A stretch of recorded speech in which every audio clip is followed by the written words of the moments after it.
What if I were to suggest that you play a key role in the awakening world? And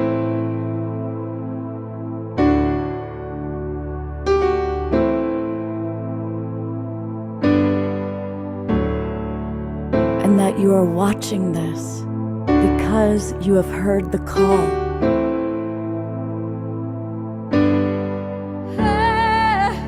We can start right now by opening our hearts and minds.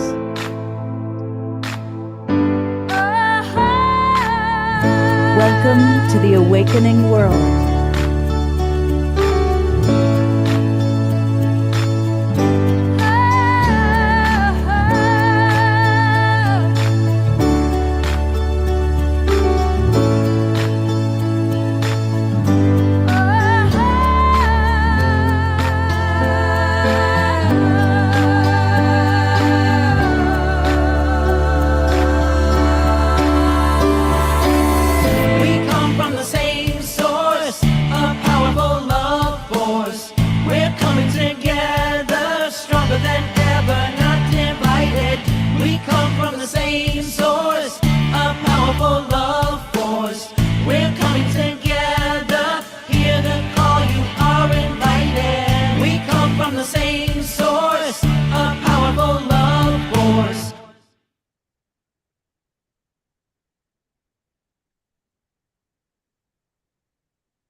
Good evening, everybody, and happy Gratitude Week. Happy Thanksgiving.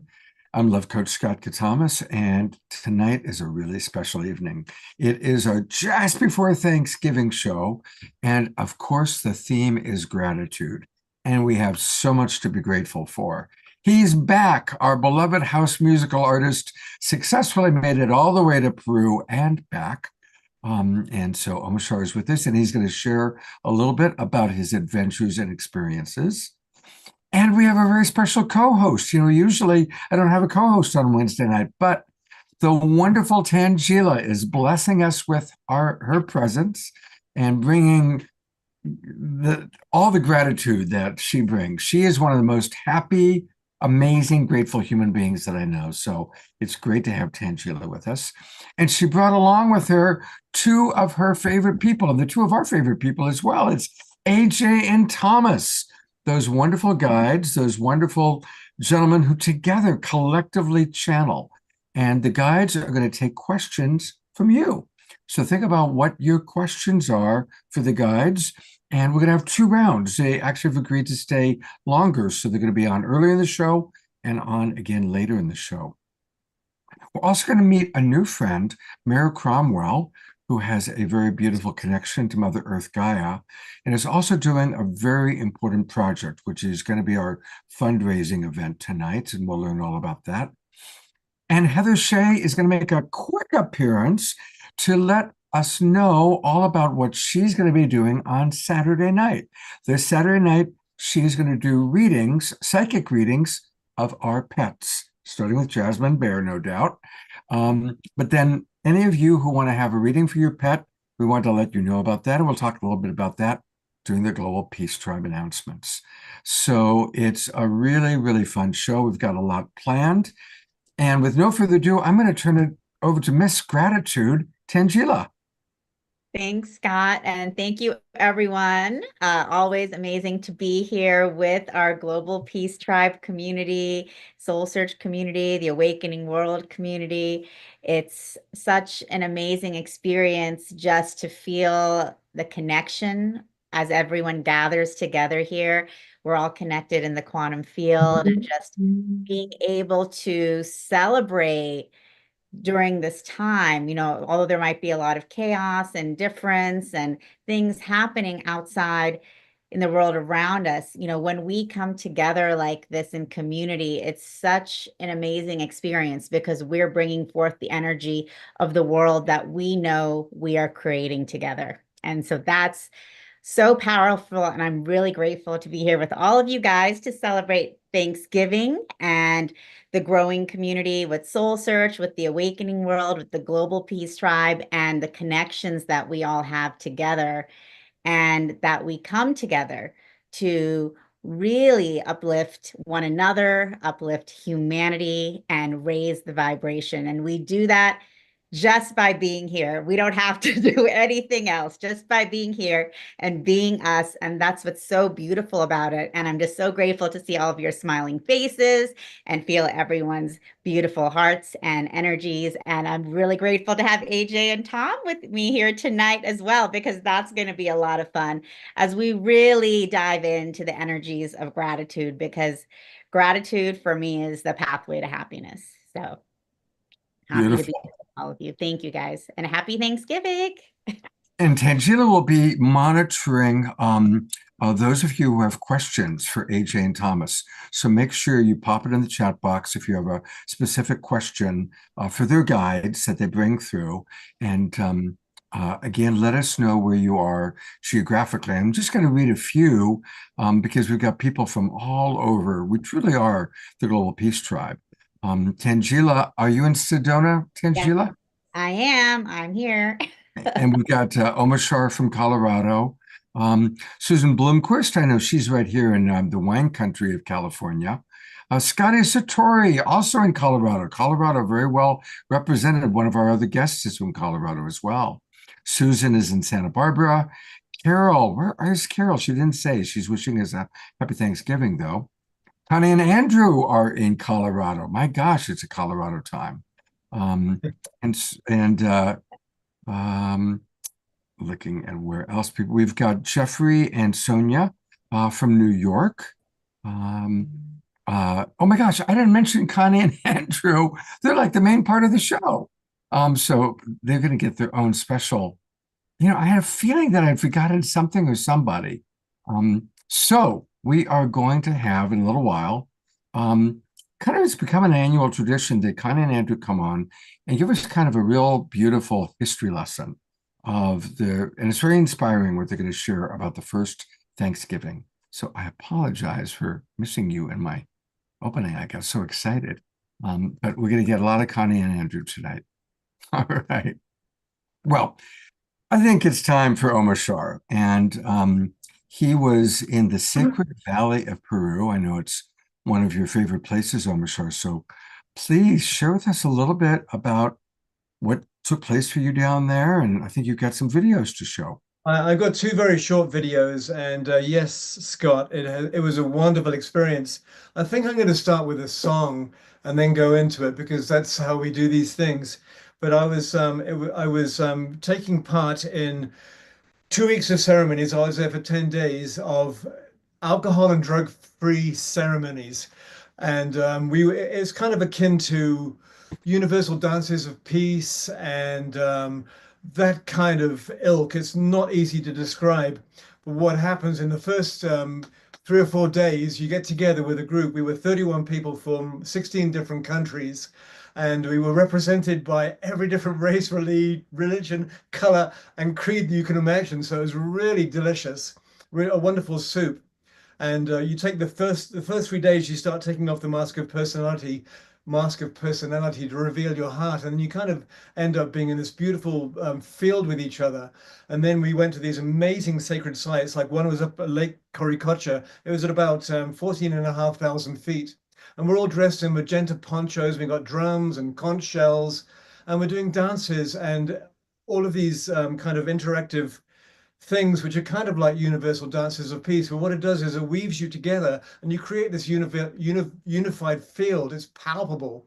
And when you're within that unified field, your head gets clear, your mind gets clear, your thoughts get more divine, I would say. And you feel really at home with Mother, and you feel nature communicating. So I'm just going to start with a little song, and then I got one video which is 2 minutes long, and one video which is 45 seconds.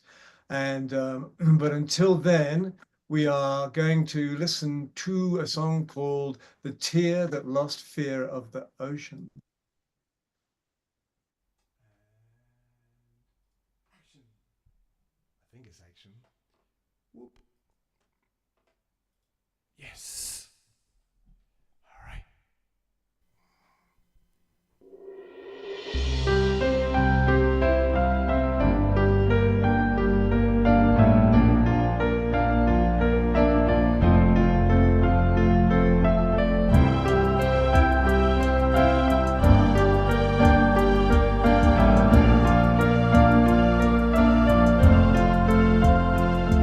when flowers grow, dripping with dew, and rivers flow in sapphire blue, I suddenly know what a fall God I knew. I'm a tear that's lost fear of the ocean. And when autumn sun kisses my cheek, whilst cool winds come from mountains peak, with poems on my tongue but no wish to speak, I'm a tear that's lost fear of the ocean. I'm a tear that's lost fear of the ocean. Sweet water, when I give you my heart, I already start to feel better. And sweet water, won't you send me your love forever and ever and ever?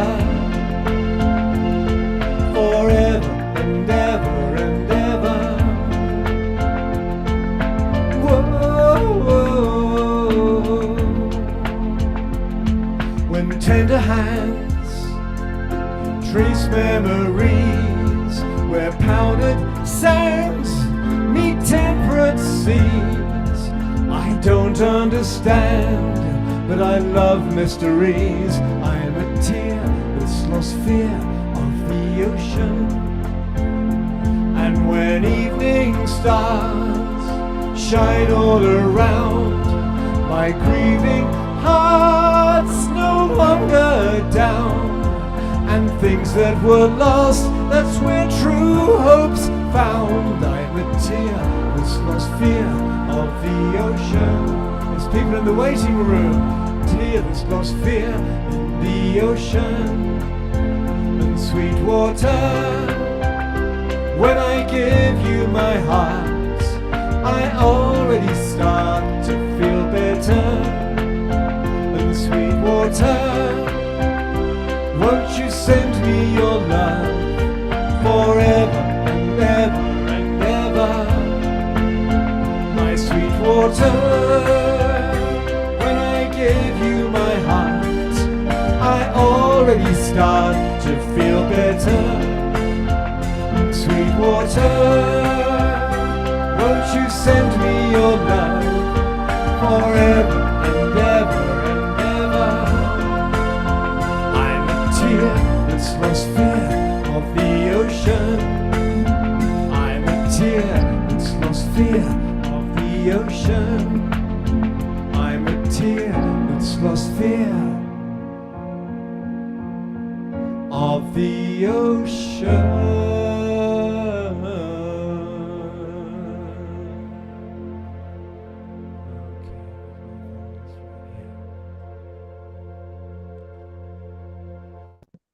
I think that goes Gallery review before the videos to all Twinkle Omashar. Welcome him back. And thank you everybody for dancing and moving and grooving to the music. It was beautiful to see everybody. I know it rocked, and our last friend there was truly jamming it out. Thank you so much. It's really uplifting. And I think we're all tears that are finally losing fear of the ocean. And we're realizing our sovereignty and our power and the power of the we that we are. It's amazing. And so I'm going to share this little, give me a bit of patience. I've got to share the screen and turn the sound on. But I'm going to share two short videos. One is 2 minutes. We were in a beautiful town called Chinchero. It's at about 13,500 feet. And I was up there in this little kind of Peruvian local gem of a band just walked by playing this local Peruvian music. And that's what we're just going to watch kind of right now. Actually, you can see my lovely screen here. I have to go into share computer sound. Yep. And we're going to go stereo. And I think you're going to let me know, Scott, if this is working. Can you see that? We see gravel. Can you hear this? We hear it.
is a place where there's an amazing market that happens, where all of the weavers from all the mountain villages come, and they share weavings which have taken them maybe 2 or 3 weeks to make, and it could be, they'll maybe only charge $10 or $15. It's unbelievable, the lack of total abundance that they get, but they live very rustic lives. They're living in mud huts, and everything is, all this fruit here, they reaped it and sowed it by hand.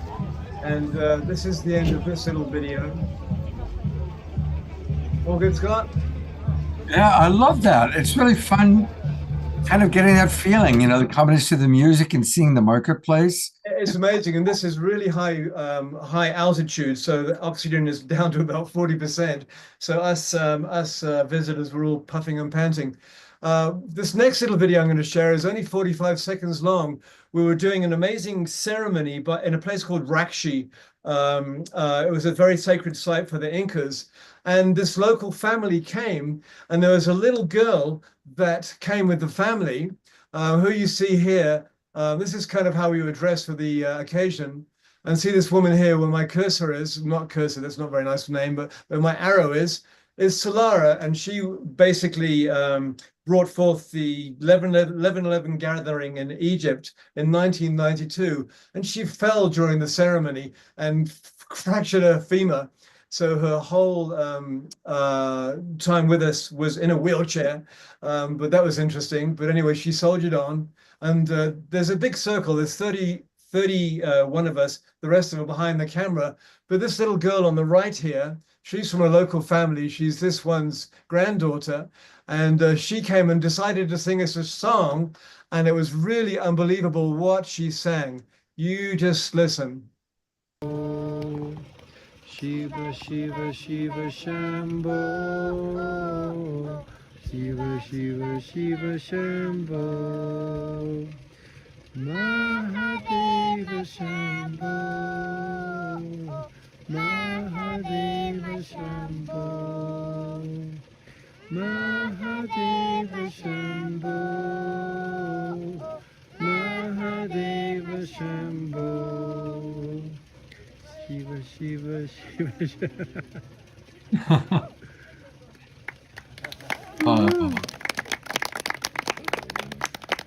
Shiva Shambho. So there's that one. There's only one more thing I'm going to show. But interestingly, whilst we were listening to that, my keyboard just got delivered to my door. How about that? Wow. Well, that's perfect timing.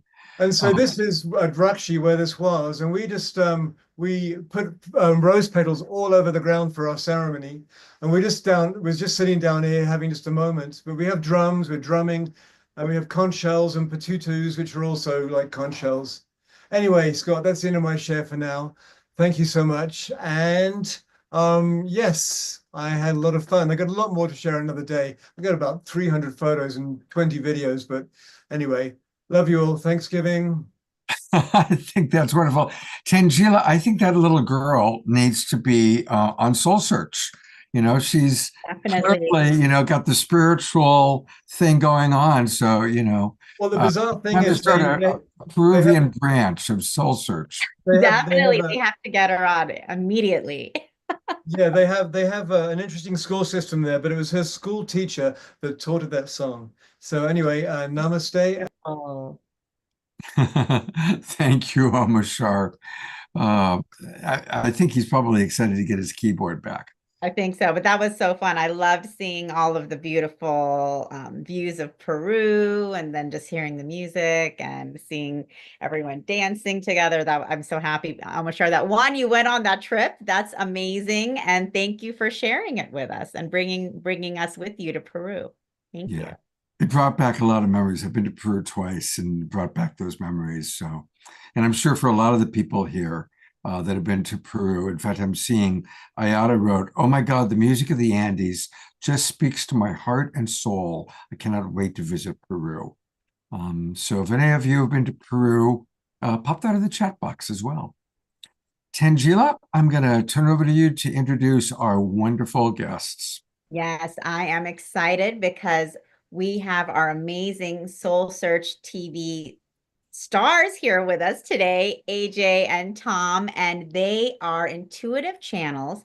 And they channel what they call the guides. And through the guides, AJ and Tom help you to discover the unique gifts and talents that you bring at this important time of spiritual awakening. What's so amazing about AJ and Tom and so unique is that they channel at the same time. And of course, you guys who have seen that already know. And if you haven't seen it, you're definitely in for a treat.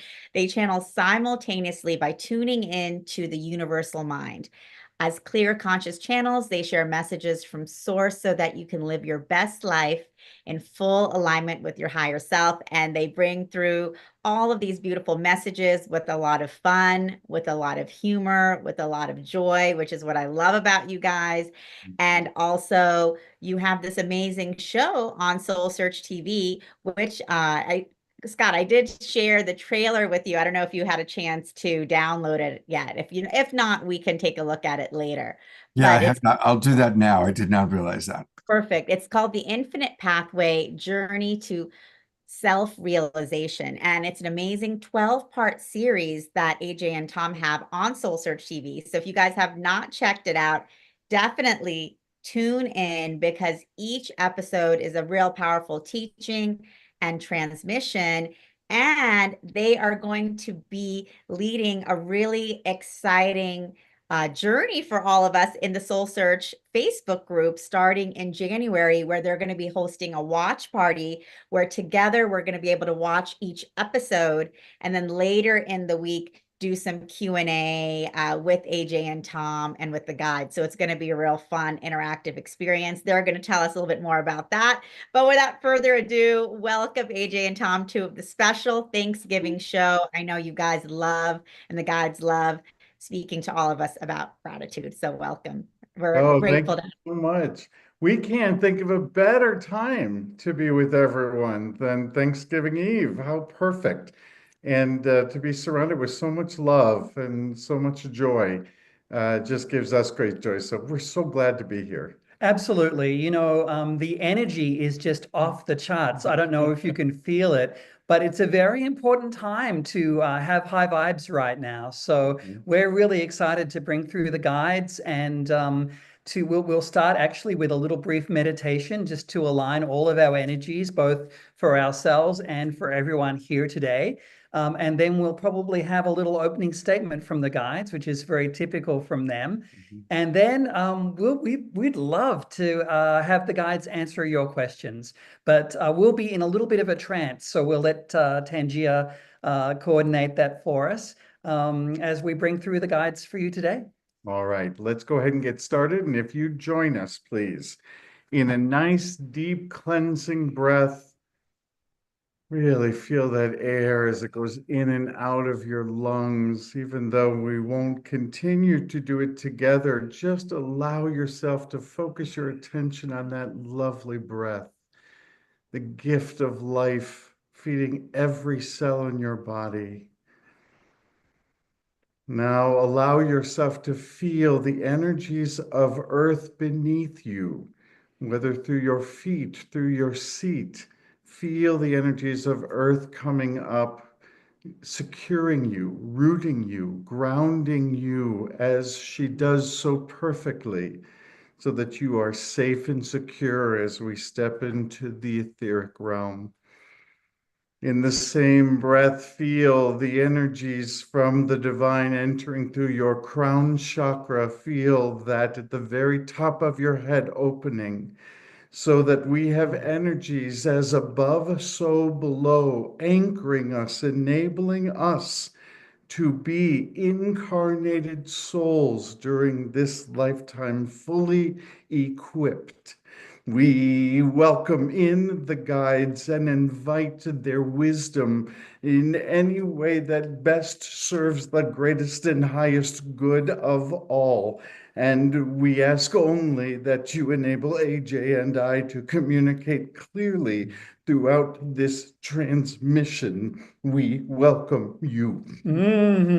Dear ones, we are so grateful for the opportunity to be with you in this present moment in time. And we celebrate you for the conscious choice that you have made to maintain and control your own vibrational frequency, in the conscious choices you make with the conversations you have with others, with the programming you listen to, with the music that energizes and adjusts the frequency throughout your physical being, enabling you the opportunity to move and create new flows and new pathways. Dear ones, this is an important time in your evolution, vortex, if you will, to enable you to realize your own divine I am, your own power, your own abilities, and to understand the power of your conscious choices. We wish to begin today by reminding you that gratitude is so very much more than a response. It is, in fact, a vibrational frequency, and like all vibrational frequencies, is quite high on the scale. And so, therefore, if your general frequencies are low, it is a struggle for you to feel such gratitude easier tonight, yes, as our attention turns towards such joy, such appreciation. Notice how it is so much easier for you to experience gratitude, and yet, perhaps on another day, when your attention turns to those things that are troubling or worrying you, those things that are so often out of your control, but which occupy much of your mind, notice how they reduce your frequencies. Urge as much as you will to feel joy. It is difficult without aligning yourself to source so that you may raise your vibration. This is worth the few moments it takes you to do so, and we promise you shall remain in joy. Dear ones, you do love your things, your objects, your collections, indeed your food, if you will, and yet let us remind you that the vibration of gratitude is what you bring to the table, so to speak. It is your energy, it is your intention, it is your recognition, it is your appreciation, if you will, that finds a resonance and raises us all, for it is what you bring to the table. You are the key, dear ones. It is your decision to find gratefulness in your surroundings, in the beautiful planet with all of its diversity and all of the various cultures and populations around the earth and all of the abundance it provides. Therein is the secret for you, this recognition of what you bring and what you allow to create possible for yourselves. And the door, beloveds, is so simple. It is the remembering that you are adored by Source, and that nothing you do can change this adoration. Focus your attention there, dear ones, and the rest shall follow easily. Gratitude shall be your song. We have much we wish to hear from you, however, and so we open for your questions and your inquiries. Well, I see a question here from Sylvia, which is a wonderful question. AJ and Tom, are you and your guides up for talking about the flow between your human relationship and your channeling partnership? Indeed, dear ones, what a beautiful symbiotic relationship. For we are talking here of affinity, and you may find this in so many ways. The mutual attraction, if you will, in the things that each of the channels find enjoyable and pleasurable, and the delight that they take in the sharing of such. For this planet and this environment is a wonder box of gifts, and the discovery is there for you as you unpack them. And as you unpack them, and as you find gratefulness and gratitude with each of these gifts, your vibrations naturally rise, and your abilities to see into what could be seen as other realms, to connect with us on higher levels becomes quite easy for you in this respect. Our relationship is one of pure love and appreciation, and it was their curiosity, their interest, their desire to know more about the universe that brought us close around them, their appreciation of so many of the divine spirits, their willingness to believe when there was not physical evidence, and yet their reticence was strong when we suggested that they speak for us to others. For their response was, "Surely you have enough others to speak," and we reminded them, no. Each voice is of great critical power, and so we invited them to trust us, and this now has become a beautiful dance that we dance together joyfully and each and every moment. Indeed, dear one, a dance that is available to each and every one of you as your consciousness moves higher into the higher dimensional realms, as you learn that there is no separation between your fellow human beings and the divine, that all is one. You are hearing from the divine often. You are not different, for those voices are always near you, waiting for you to ask the next question and the next, and to listen gently for the answers. Beautiful. One of our regulars, Susan Bloomquist, is starting a big project. Is there anything that the guides have to say to Susan about where her project is going? Yes, there is much we wish to say to you, beloved.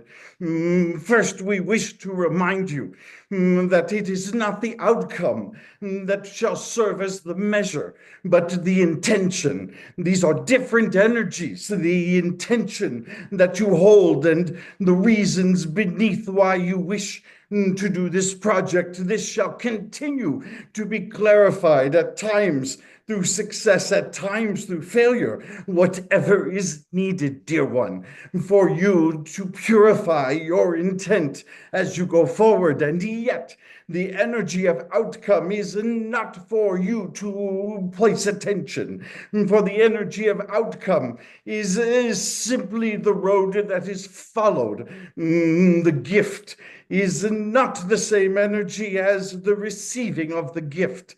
And so we encourage you to focus only on the intention of the gift and to trust the flow that is coming to you even during challenging times, for they serve your greatest and highest good as well. Dear one, we remind you that this work, which is so close to your heart, should never burden you. It should never be considered work as such, as you are always returning to your heart's desire. desire. Remember, if you ever feel this way, to take a break, and then always return to what it is that is my heart's desire, and then proceed from there. Remember, the outcome is not of importance. In other words, the destination, there is no arriving. And so you best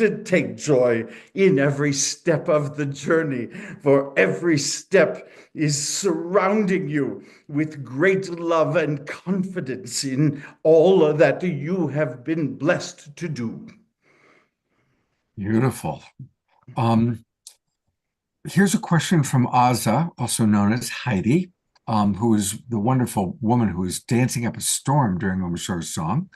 She writes, in the USA right now, there are many forces causing division among people, families, and our communities. What are your guides' perception of what the deeper aspects of what this division is that's going on, that's creating this phenomena? All planned, all apart. All planned and all a part of the shift that is occurring for you, dear ones. All a part of what is necessary for you to realize all that is needed for you to realize deep inside your souls. You signed up for this time, yes, and therefore we encourage you not to give attention to any of the negativity, but instead to put forward your intentions, for they're powerful. They hold great power. Your light, your individual lights are never extinguished.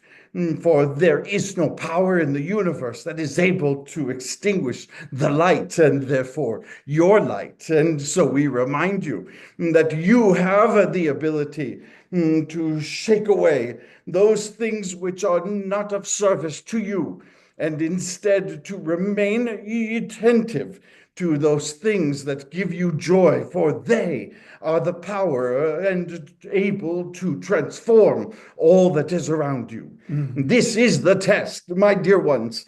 This is the test for you, to not allow any circumstance to tell you how your joy shall be felt, but instead to stand strong and say, I am adored by Source. I am always protected. I am always cared for. And therefore I send forth unity and oneness in my energy. And in doing so, I transform the world. Indeed, dear ones, remember each and every one of you are fully equipped for each and every storm that may come your way. Yes, you are on a planet of polarity, of duality, and this increasingly so, for it is there for you to see the solution, one that has not been recognized in quite some time. This ability for you not to fall into the trap of polarity, of extremes of one side or another, but to transcend, dear ones, to transcend into higher consciousness and to rise above. This is your task at this time, to step out of division, of polarity, and return to your own divine I am. All possible, dear ones, all possible. But it's up to you to decide where your attention shall fall. Therefore, if it is difficult for you to do so, we suggest you separate yourself from those sources of energy that are constantly bringing you towards the attention of the negative, and instead fill yourself with the many, many examples, millions we can see around you now, that are showing you the divine love of Source, and showing you the ways in which transformation is occurring to you daily. For your trees are not aware of the difficulties. Your animals are not aware of the difficulties. The wind is not aware. The sea is not aware. We suggest you join with them. Indeed, We- such an important time for you to make those conscious choices of gratitude and appreciation for the many things that are intentionally there for you to take you out of such dire polarity issues. We have one more question now, and then Thomas and AJ are going to come back at the end of the show, or towards the end. But this is from Ayada, who's also one of our regulars. We love Ayada very much. She writes, question, I'm getting closer to launching a project that I've been getting guidance about for a long time. The basic theme is contributing to the unification of humanity. It sometimes feels way too big for me, and I'm wondering if you have any guidance on this. Look around you to find your partners, dear one, for this intention is not yours alone. In fact, there are many who share this intention, and so we encourage you to share your project with many others and listen for their support, for they shall show it in a number of ways.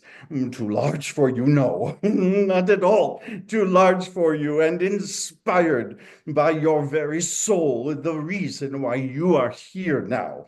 However, remember what we've said about the outcome, for the outcome is none of your business.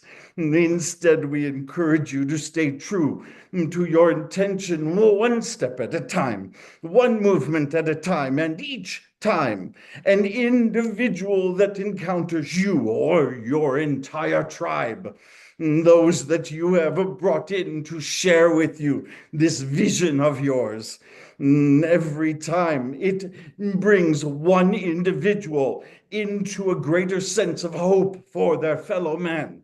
The compassion that is a part of your heart chakra and a part of all humans' heart chakras, then this is where to place your attention. Remember, dear one, that everyone is fully equipped, and the divine sees each and every one of you as whole, even in all of your circumstances, in many varied ways in which you look upon them. Remember, dear one, it is a returning to the consciousness of wholeness, of one, of unity, a simple remembering rather than a focusing on something that is broken and requires fixing. Herein, with this focus, you shall find success. Nothing is impossible, dear one. Nothing is beyond you.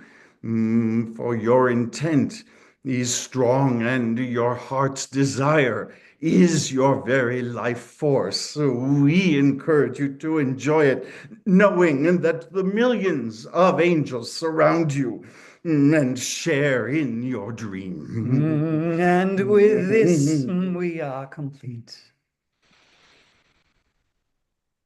Thank you so much, AJ and Tom and the guides. We actually had one more question coming in. If we can just ask this one more as well from Janice Hall.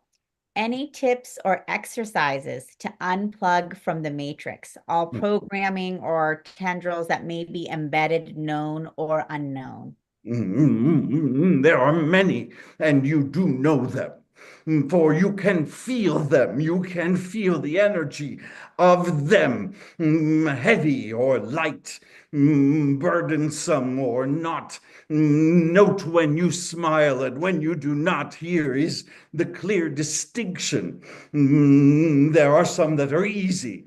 For when you hear judgment, when you hear condemnation, when you hear negativity, then you know it is not from source.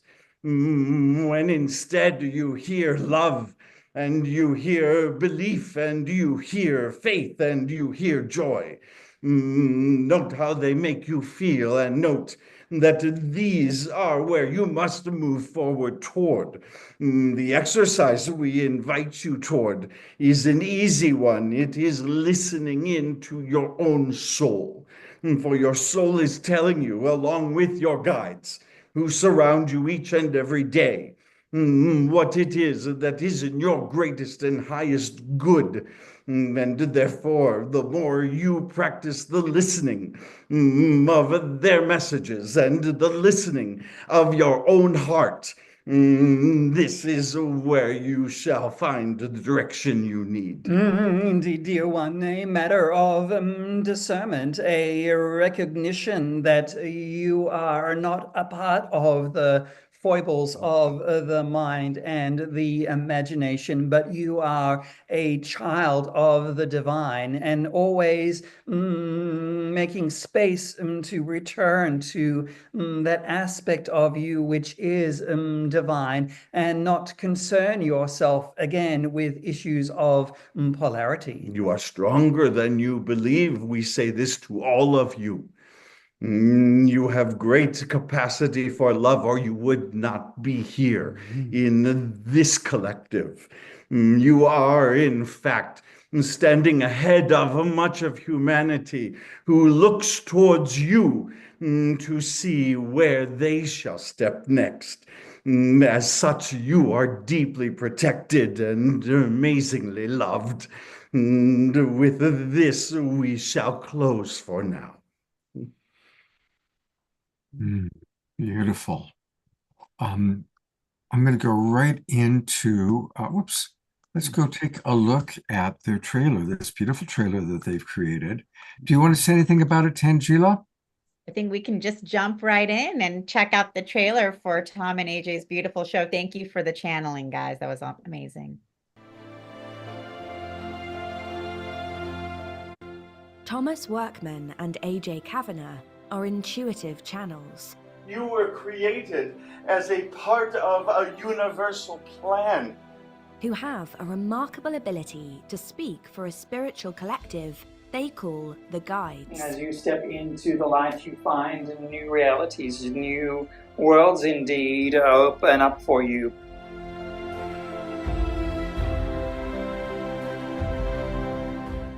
We often forget who we are, our eternal nature, and the wisdom that comes from that. The Infinite Pathway, Journey to Self-Realization.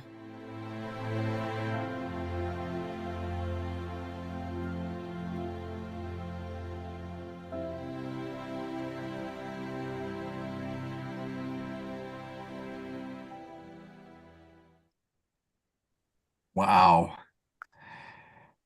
Thank you for that. It's happening. You guys are now on Soul Search TV. Please, Tangela, tell our audience a little bit about Soul Search TV, and I'll pull up that page. Definitely. So AJ and Tom are, of course, amazing Soul Search TV influencers on our soulsearch.io platform, where you can connect with incredible healers, teachers, practitioners, guides. They are also regulars at our Enlightenment Expos in Scottsdale as well. And so you can see them live and in person. And we love their Soul Search TV show. Soul Search TV is our conscious content streaming channel where our practitioners from around the world create their own shows, and AJ and Tom have their original series that they've created, The Infinite Pathway, Journey to Self-Realization. And what's so exciting about their show that I mentioned, like today, they gave us a very pragmatic tool and practice that we can utilize in our lives. And in each of the episodes, they do that as they go through all of these different themes. And so we're really excited that in January, in our Soul Search Facebook group, they will actually be hosting a watch party as well as a discussion to really talk about each series. So each episode in the series. So it's going to be a really amazing way to dive into the work with AJ and Tom. All you guys have to do is, of course, just join our Facebook group. I dropped the link in the chat, and I'll drop it again. Soul Search Spiritual Holistic Wellness. And of course, you can learn more about them, connect with them, book a session at soulsearch.io, and also through their website, Speaking with Source. And of course, you can find them on Soul Search TV, which is available online on soulsearch.tv, and also on Roku, Amazon Fire, Apple TV, Android TV, and on our Soul Search TV mobile app. So you guys can all get more of the wisdom, the joy, and the love of the guides. And thank you, AJ and Tom, for being such an amazing part of our Soul Search family. Thank you so much. And they've agreed to stick around. So in probably about 1 hour, they're going to come back to answer more questions. So the questions you guys asked were wonderful. There were some comments that came into the chat box from the people who asked. So make sure you check those out, guys. And again, a reminder, you can find all these wonderful things by going to soulsearch.io. For example, here's Thomas and AJ's page. But you can find a lot of the people that you've seen on the Awakening World by going to soulsearch.io. You can contact them this way, or you can go to their main website, and their main website is called Speaking from Source, which was interesting when they were answering one of those questions about speaking from source, which they clearly do. And you can tell that they're speaking from source because there's so much love that comes through. And their main website is speakingfromsource.com. Speakingfromsource.com. And I love these guys so much that I'm going to accept their cookies. So there you go. Oh, those are pretty yummy cookies too. They're pretty tasty. Yeah, delicious. yeah, we give them out free.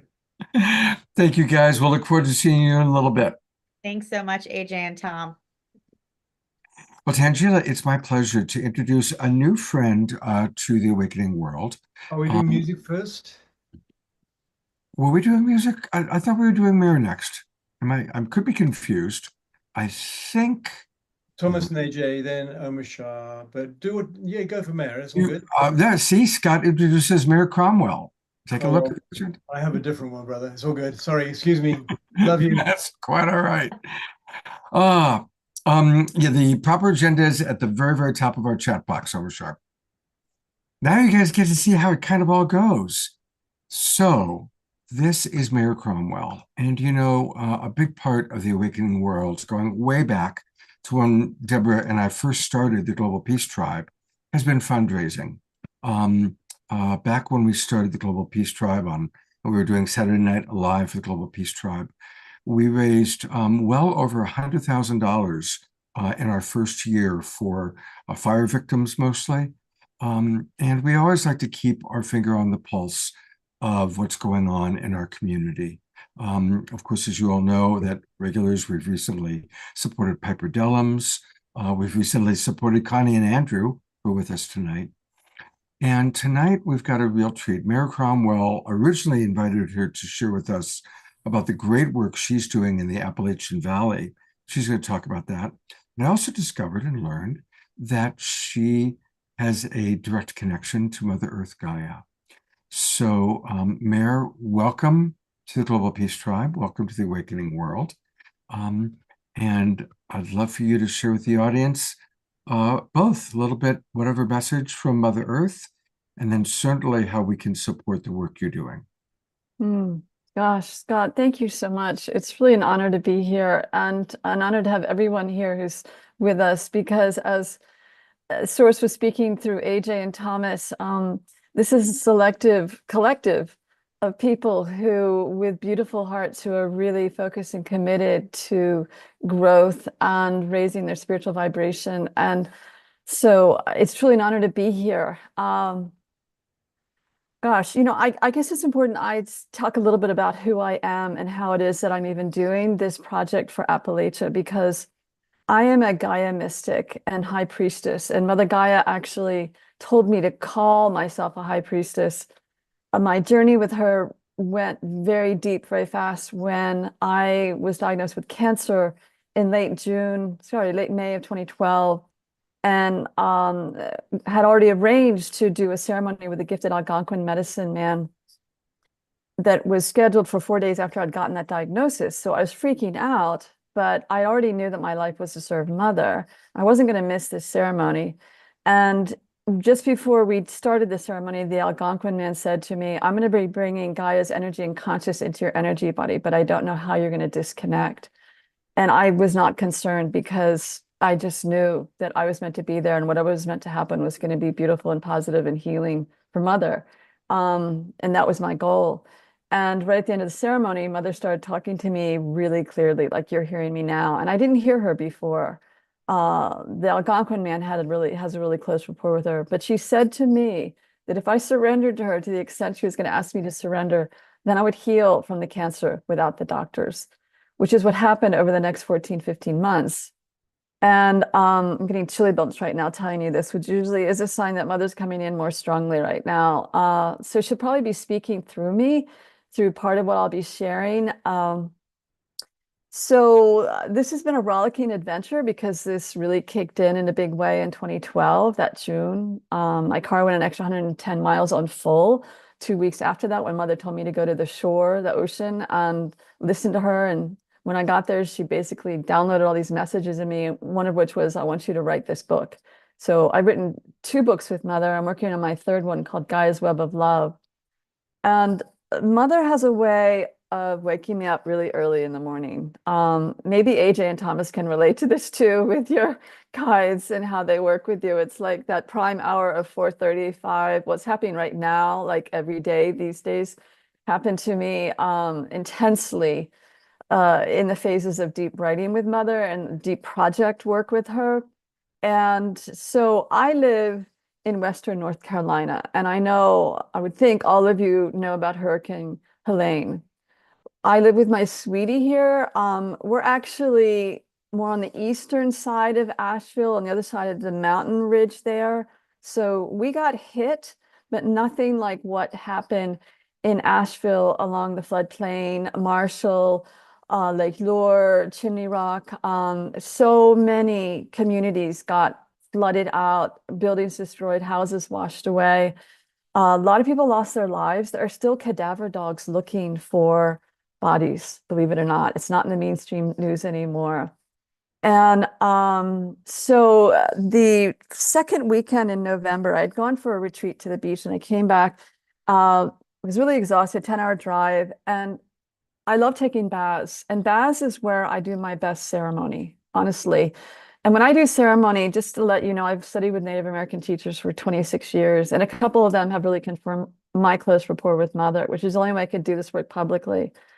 So anyway, I'm in the bathtub, and I pour sacred water usually in the bathtub. I call on my spirit teams. I really go into an altered state, and it's like being in the amniotic fluids of Mother's womb in many ways. And so Mother came in really strongly, literally like 2 weeks ago. I think that's really what it was, and said, I want you to do this project, and I want you to focus on calling people to pray all over the world and regionally for the healing of the waters and the soils here in this region in Appalachia, where the toxins that got kicked up by the raging floodwaters from the hurricane are making people sick. Dogs are being put to sleep. The cadaver dogs apparently are dying because of their exposure to the toxins. People are getting sick. And, recovering from a hurricane or tornado or any huge natural disaster, and my Mother wants me to put in quotes natural disaster, because from her angle, there's a lot of behind the scenery reasons these storms are so extreme. And people can rebuild their houses, people can access more clothing. However, there are 2 main things that linger for a long time that are really hard to heal normally from the way we normally think about things in 3D thinking. One is the toxins. They're called forever chemicals. The other is our soul bodies, our psyches, and the post-traumatic stress disorder.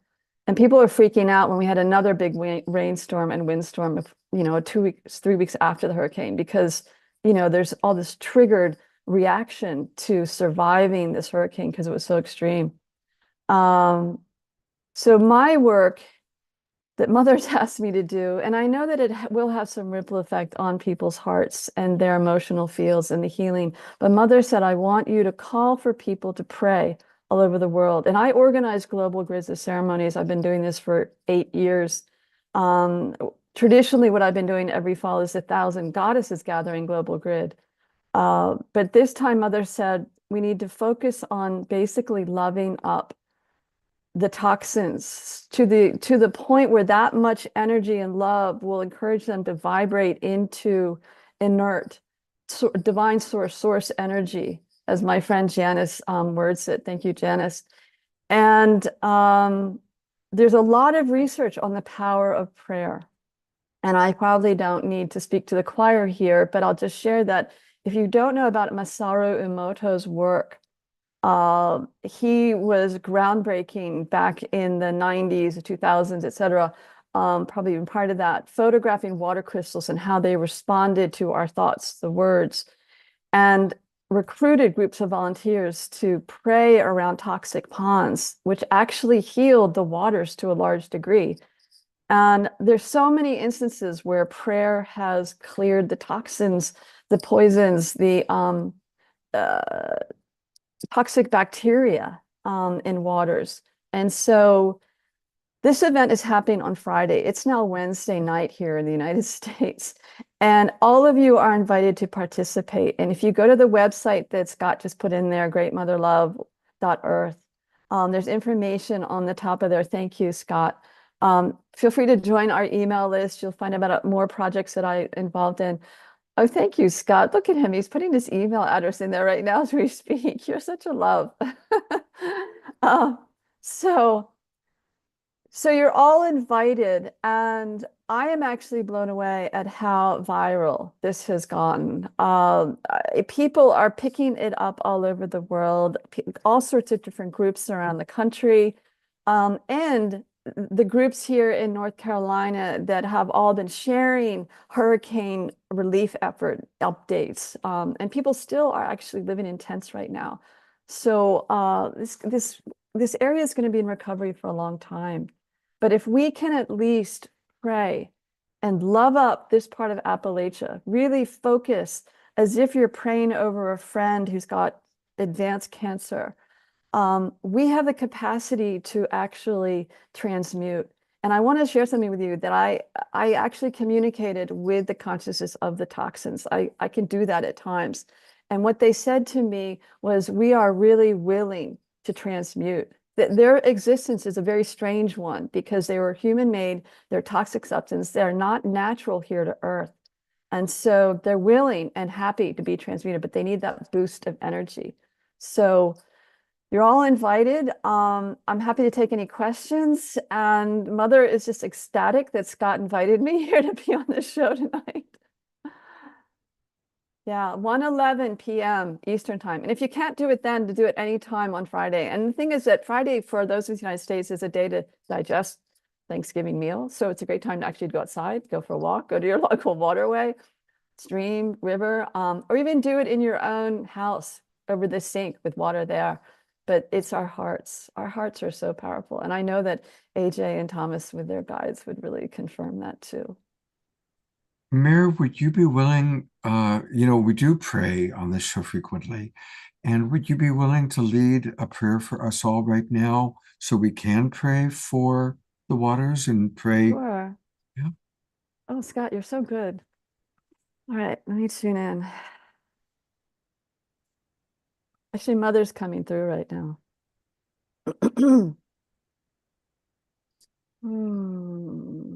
My beloved, beloved children, I see your hearts. I invite you to connect with my heart in the center of the earth. And drop your energy, your thoughts to my heart, your heart to my heart. And I am sending my love from my heart back up into you, into your energy body, into your heart. Beautiful. And I invite you now, as I am with you, and the trees are with you, and the waters are with you, and the animals are with you, the clouds are with you. I invite you right now to, in your heart, focus focus on these chemicals there in the French Broad River and the other rivers here around Asheville and the surrounding cities. And send so much love into that water, so much love to those toxins, because they need love too. All are in need of love. And invite these toxins to just release their molecular formulas, their molecular structures, to release into pure love, to release into source energy, so they can come back home to me, your mother, your foremost mother, in a form that is really beautiful and positive for me and all the other sacred seen and unseen ones around our earth. Oh, thank you. I love you. You can call on me anytime to hold you also if you are struggling in your life right now. I am here for you. I am your foremost mother, your planetary caretaker. Oh.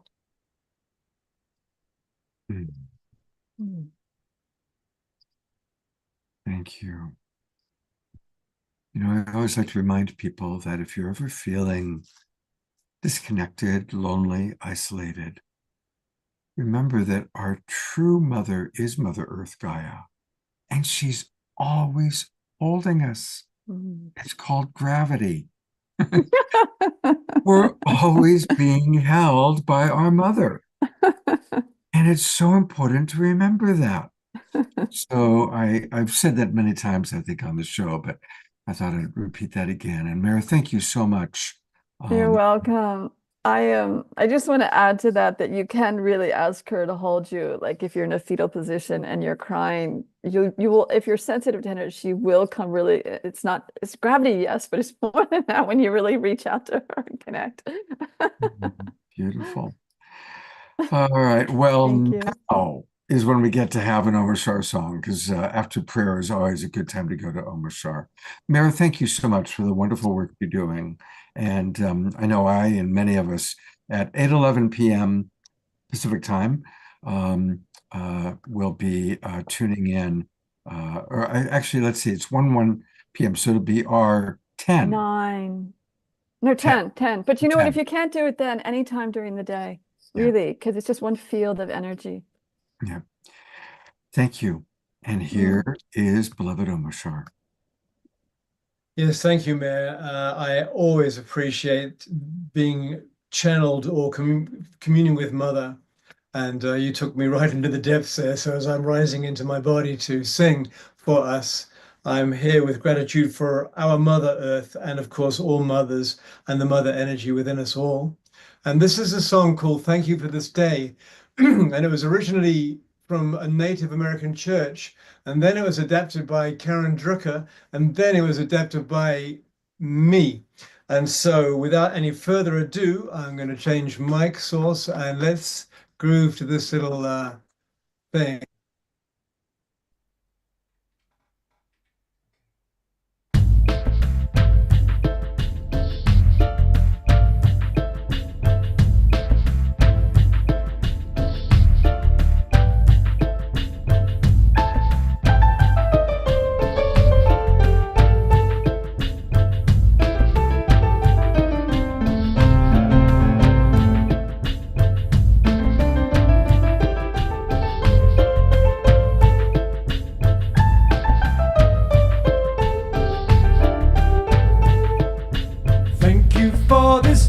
Spirit, thank you for this day. Thank you for this day, Spirit, thank you for this day. This healing, this healing, this healing day. This healing, this healing, this healing day. Thank you for my friends, Spirit, thank you for my friends. Thank you for my friends, Spirit, thank you for my friends. My wonderful, my wonderful, my wonderful friends. My wonderful, my wonderful, my wonderful friends. Thank you for my life, Spirit, thank you for my life. Thank you for my life,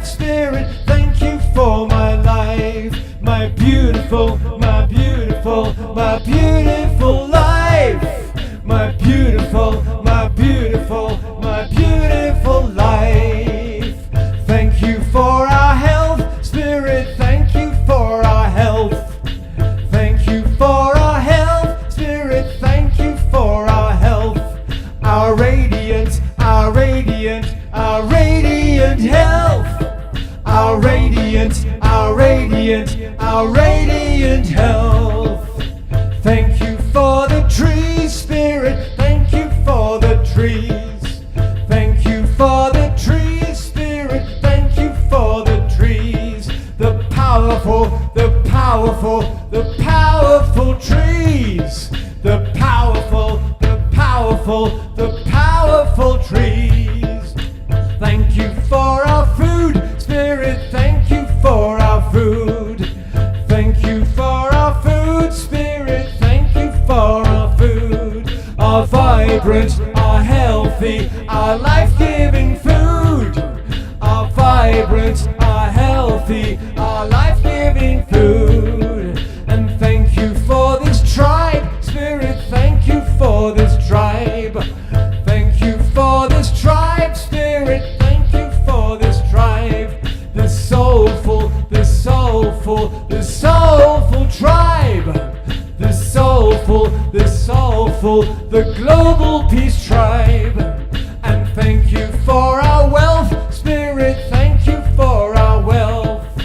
Thank you for our wealth, Spirit, thank you for our wealth. Our abundant, our abundant, our abundant wealth. Our abundant, our abundant, our abundant wealth. And thank you for this earth, Spirit, thank you for this earth. Thank you for this earth, Spirit, thank you for this earth. This magical, majestic, magnificent earth. This magical, majestic, magnificent earth. My wonderful, my wonderful, my wonderful friends. My wonderful, my wonderful, my wonderful friends. My beautiful, my beautiful, my beautiful life. My beautiful, my beautiful, my beautiful life. My radiant, my radiant, my radiant health. My radiant, my radiant, my radiant health. And the powerful, the powerful, the powerful trees. The powerful, the powerful, the powerful trees. And our vibrant, our healthy, our life-giving food. Our vibrant, our healthy, our life-giving food.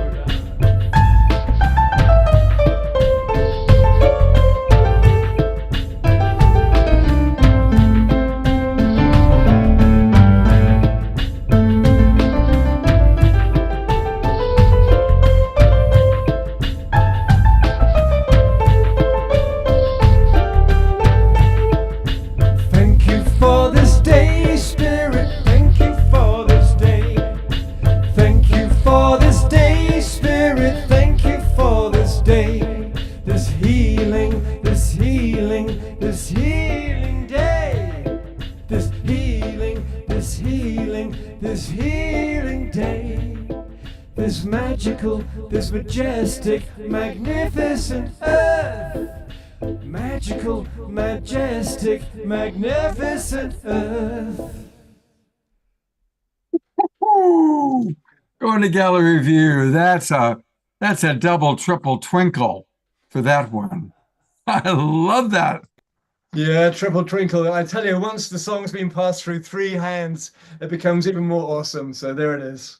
Oh my God, that's amazing. And you know, Karen Drucker is now Ray Amana, who's been on this show multiple times. So I think Interesting. Ray Mana. No, she's the singer, the beautiful singer. That's not Karen. yeah. That's not Karen Drucker? No. Oh, I guess, well, Ray Amana used to be Karen something, so I got it confused. Yeah, it's all good. And we love both the Karens and we love Raya. And Yes. Karen Drucker's been around for a while. And she has a whole series of songs like this. And she, as I said, she adapted this from a Native American church, and then Omar Shah readapted it because that's what he does. And thank you very much. Hey, I want to remind everybody that, of course, we get Omar Shah, we're lucky, twice a week on the Awakening World, most of the time when he's not in Peru. But you can also bring Omar Shah home with you today by going to omarshah.bandcamp.com.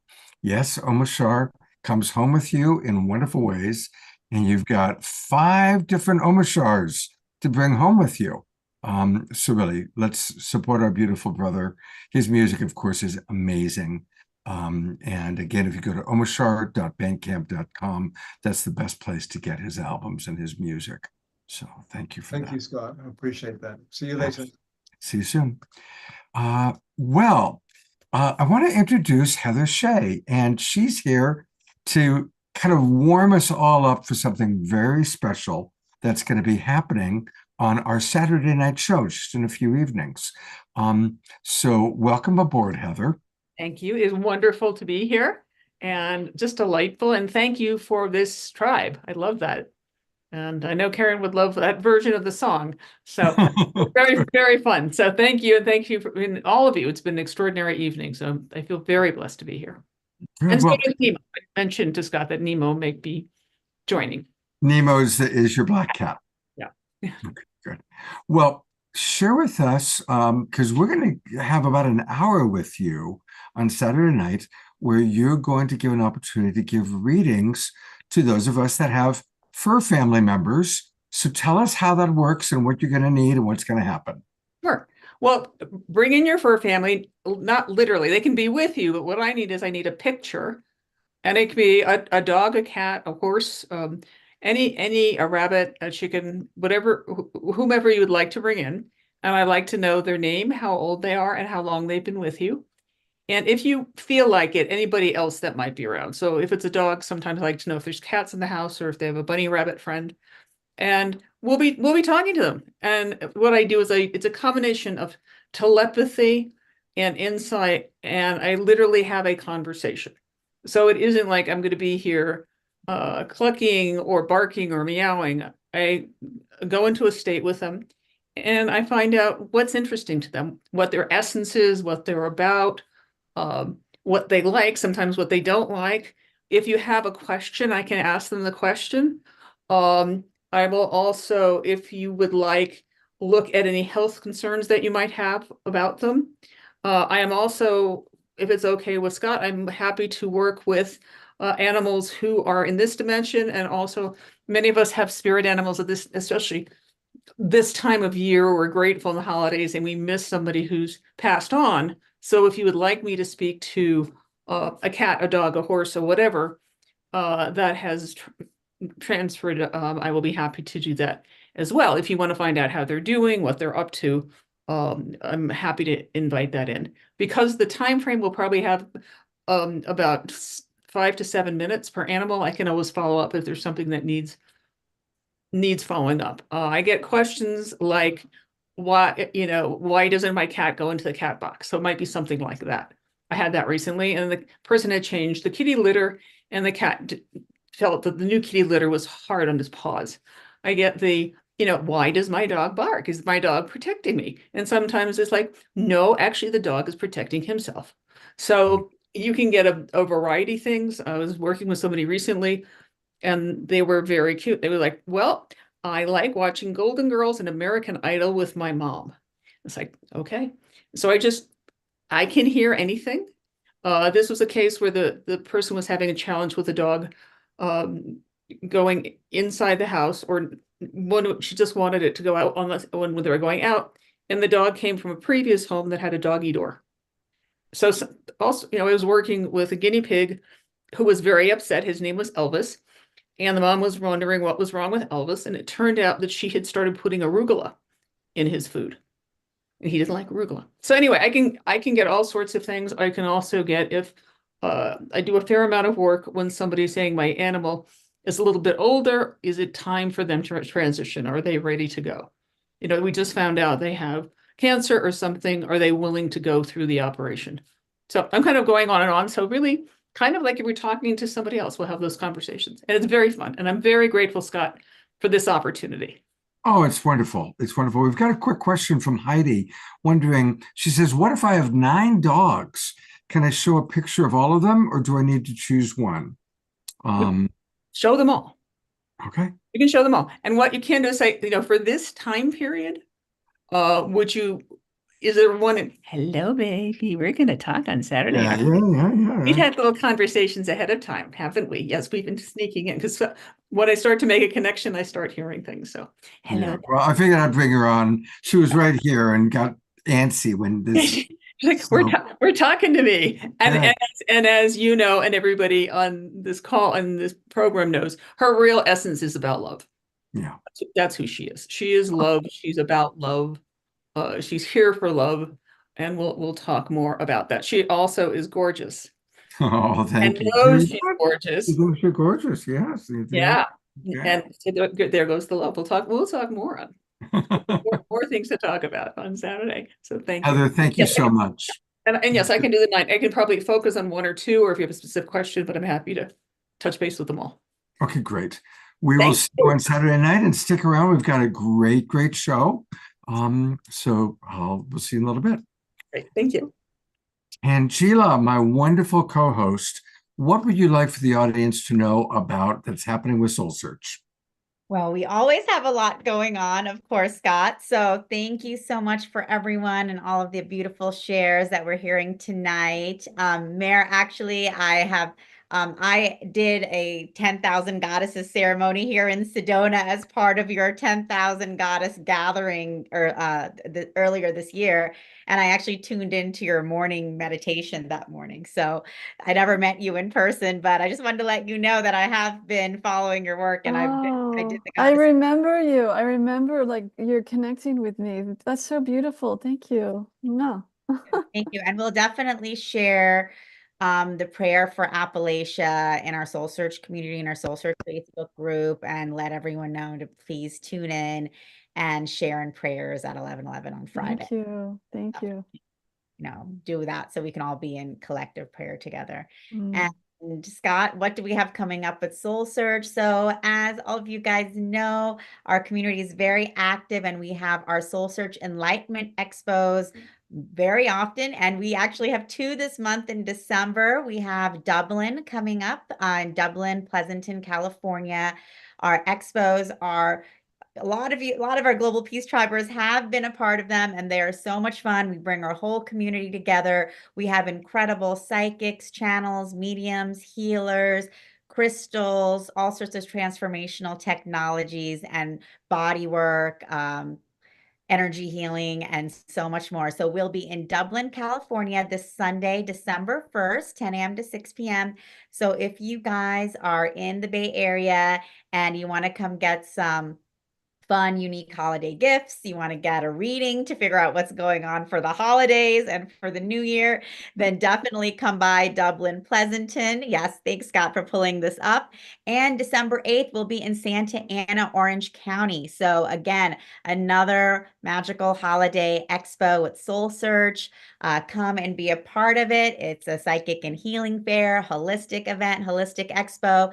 And then we will be back in one of our favorite locations in Scottsdale on January 11th and 12th for the new year. And of course, we have our whole 2025 schedule coming soon. We'll be in Reno, of course, all over the Bay Area, Southern California, and some new cities we're going to be launching as well. So stay tuned for that, including Las Vegas. So we have a lot going on, but definitely for December, come see us in Dublin this Sunday, or if you're in Orange County or Southern California, come see us in Santa Ana, December 8th. And Scott, you're going to be with me. We're going to do we're going to do one of our hybrid events for Sacred Sunday. Yeah, everybody. So put December 8th into your calendars as a Sunday. If you're anywhere in Southern California, come be with us live. Otherwise, we will go online. And what time are we going to do that on Sunday? 11 a.m. 11 a.m. Okay, so 11 a.m. Sunday, December 8th.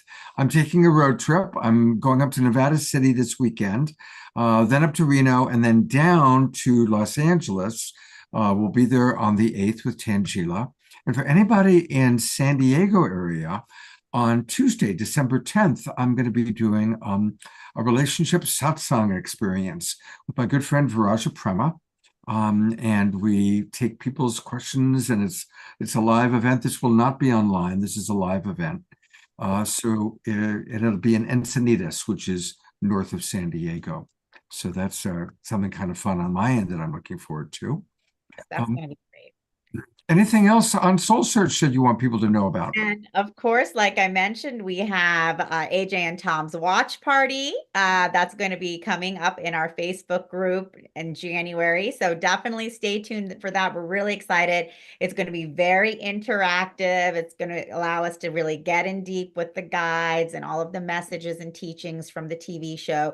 And of course, we have lots of new shows launching in January, so you guys can stay tuned. And this is our Soul Search Spiritual and Holistic Wellness community in our Facebook. This is our Facebook group. So definitely join if you have not, so you can partake in the watch party with AJ and Tom, as well as the discussion. And oh, Scott, I'm glad you're pulling that up, because we actually just finished a really great giveaway, which AJ and Tom were part of, where 8 of our amazing practitioners all gave prizes. And we had one lucky winner who is Joanna Flores, who is a nurse in Phoenix, Arizona. She won this prize of over $1,700 of readings and healings, and it included channeling session with AJ and Tom, Holy Fire healing session with Charlie, my husband, a lot of you guys know, intuitive reading with Victoria Shaw, another one of our Soul Search TV stars, a mediumship reading with Jared the Medium, also on Soul Search TV. So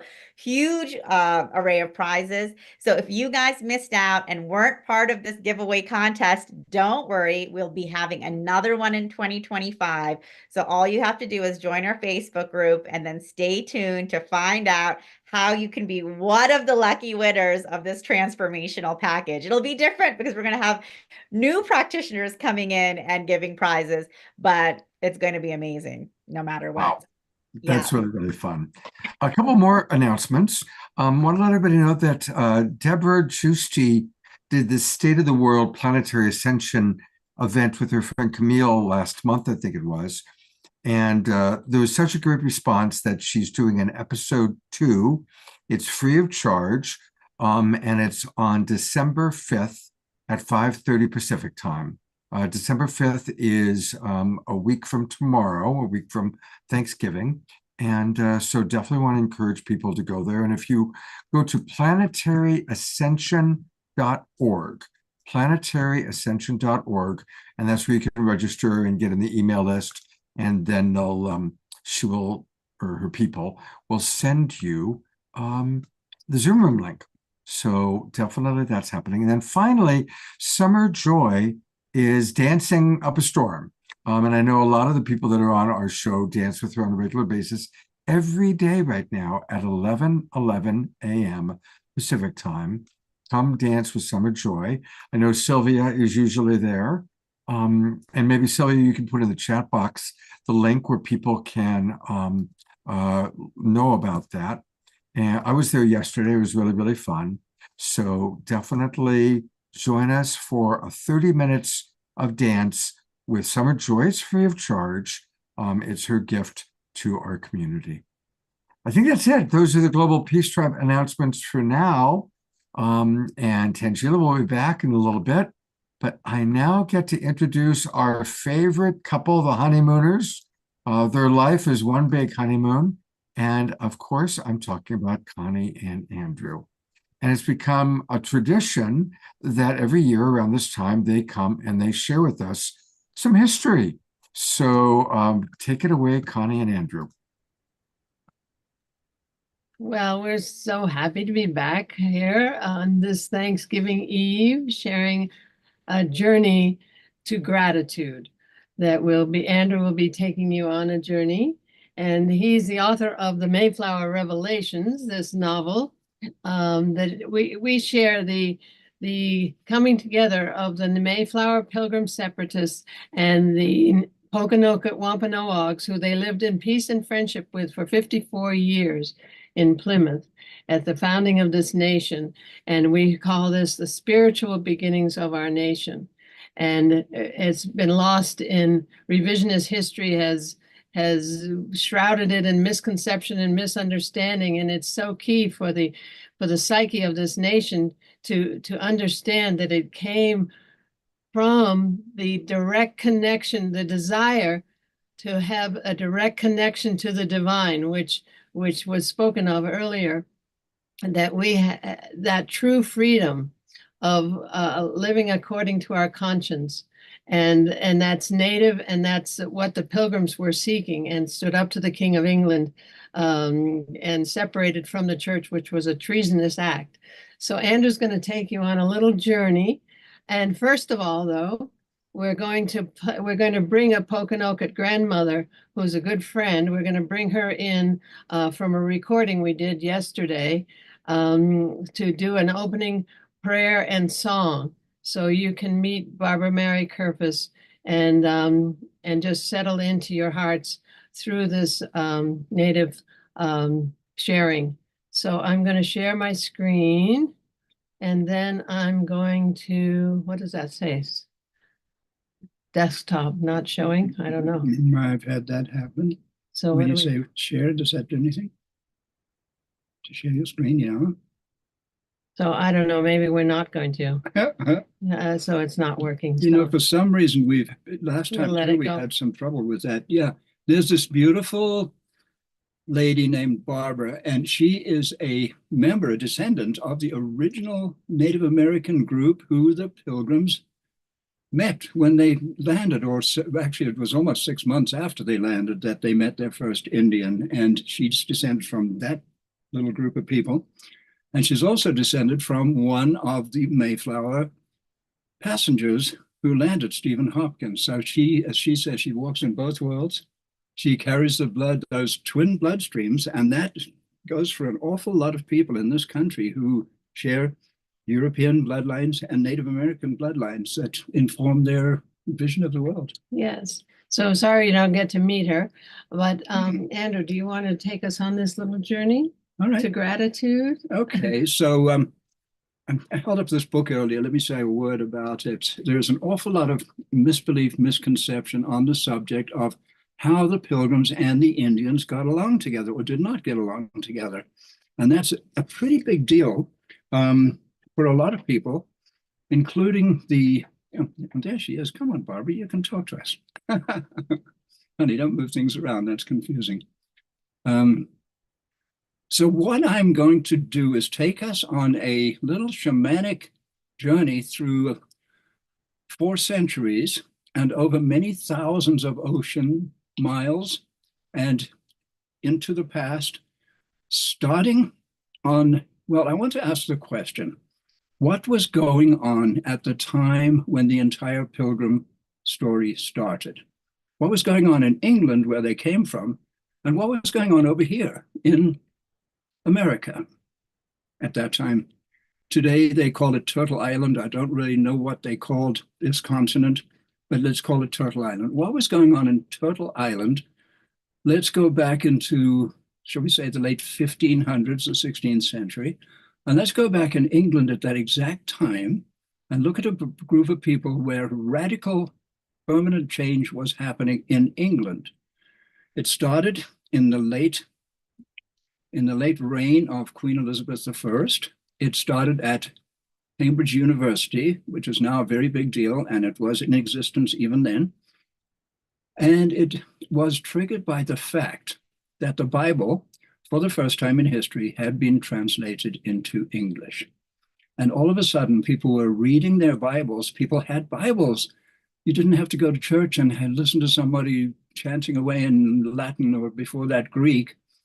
And you have to have an interpreter. You could read it for yourself, which really changed the way people related to the church in particular. So the Church of England was incredibly, what should we say, decadent. There were these large, fat bishops wearing these lush robes, and they lived in these castles, and the whole thing was very, very, shall we say, and also all the princes and peoples round about us have either made suit Sorry about that, kids. That's one of our little films we were hoping to show. We had actually made these 3 little films and we were planning to show them. So maybe we can, I'm sending them to Scott so he can show. maybe Scott can do it. Okay, thanks. The painting behind us here, we stepped aside so that you could actually see the painting, is actually a depiction of the first Thanksgiving 404 years ago this year. It's actually 403 years ago. 404 years ago, the Mayflower landed. Roughly 9 to 10 months later, they had built these little houses that you see. They had met with the Native Americans. They'd had their first crop. They'd actually had a successful harvest. And they had a 3-day intercultural celebration. Let's think about this coming together. And I'm going to put the focus on gratitude. Why would they be grateful to come together in a state of gratitude? Just got to make one little move here. Really helps me. Okay. So let's, I just mentioned what was going on in England. The Bible had been translated into English, and it was triggering a major revolution. The King of England was also the head of the church.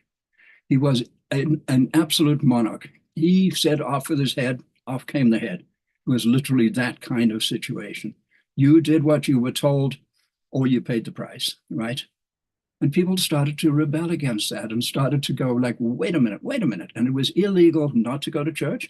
It was illegal to have your own religious prayer meetings in your own home. That was illegal. You could get busted and imprisoned for doing that. It was a time of where these early people, I'm sure you've all heard of the Puritans. So the Puritans were a movement of folks who wanted to purify the church. They didn't want to break away from the church. They wanted to purify it from within. They wanted to stay in the church, but get rid of all the stuff that wasn't in the Bible. Like there's no mention of bishops in the Bible. There's no mention of castles for the bishops. There was no mention of all of that stuff that had just been added on later and was sort of leaching the wealth from the communities, just as had been happening for centuries with the Catholic Church, which they'd broken away from back in the days of Henry VIII. As you can tell, a lot of history here, but I think that the fascinating thing is the Native American story, the American story. It's incredibly nuanced, complex, controversial even. There's a little true, what should we say, consensus on the part of historians even. So the various historians of that era 400 years ago trying to figure it out, 500 years ago trying to understand. 500 years ago, here come the French. Here comes Jacques Cartier, okay? And the very beginning of what became the French fur trade happened at that point. So this is really important because the French fur trade triggered competition among the native people for control of the fur trade. Typical human behavior. No, it's ours. We're in charge. We met them first. We met the French. They gave us these guns. And you guys better not try to sell your furs to these people. Go find your own market, right? Competition for the market. So there's that. There's a cast of very colorful characters. I could literally go on for days on the subject. I'll ask this question. Who was the single most important individual in early American history out of everyone? And I'll give you a hint. His name began with the letter N, and he lived in present-day Medford, Massachusetts. And I don't expect you to know because it's barely even in the history books. He was the head of an organization called the Massachusetts, or that we call the Massachusetts Federation. He was the head of the Sagamore, the king, as the English called him, the king. They didn't, he was a king. His name was Nanepashemet. And what Nanepashemet did was he had a military alliance or a mutual protection agreement with a group of people up north who were having a conflict over competition for the French fur trade. And that competition erupted into a war called the Tarleton's War. Now, hang on. Anybody here heard of the Tarleton's War?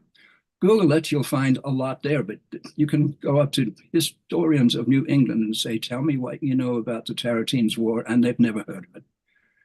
It is a a piece of history that's either been forgotten or lost or suppressed. It's hard to say which. But what happened is that the Tarantines War broke out between the Tarantines. Today, you will have heard of their tribe. Today, we call them the Micmac. They lived mostly on Nova Scotia. It was too cold up north. The growing season was too short to grow the three sisters, the corn, the beans, and squash, that all of the Native Americans in Turtle Island depended on. So what did they do? What was their survival strategy?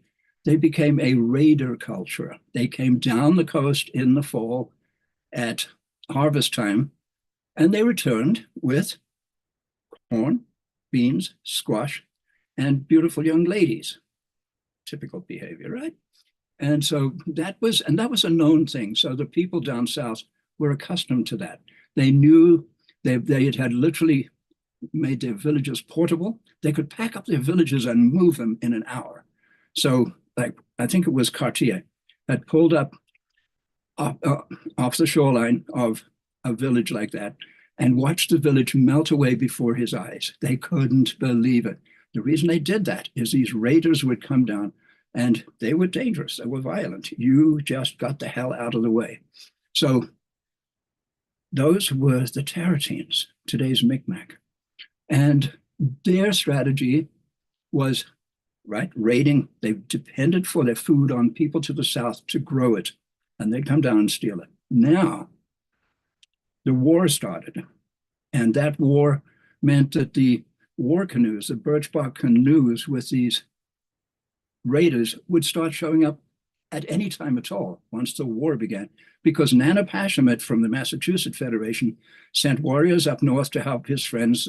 You've probably heard of the Penobscot if you've spent any time in Maine, Penobscot country, who got into big trouble with the Micmac / Tarantines.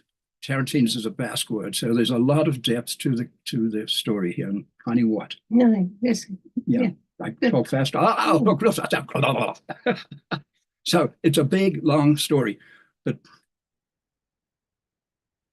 cut to the basics. A war erupted up north that the Indians from Massachusetts Bay got involved in by sending warriors up to help their friends, their allies. Big mistake from the historical point of view for them, because this war started basically 1607. In 1614, it erupted to another level. 1614 is the year Captain Jack Smith, remember him, of Pocahontas fame? Jack? John. Captain John Smith. Everybody called him Jack. Sorry. Captain John Smith shows up to map one of his English bosses wanted to plant a colony. They called it a plantation. They wanted to plant a colony in the Massachusetts Bay Area. So he shows up.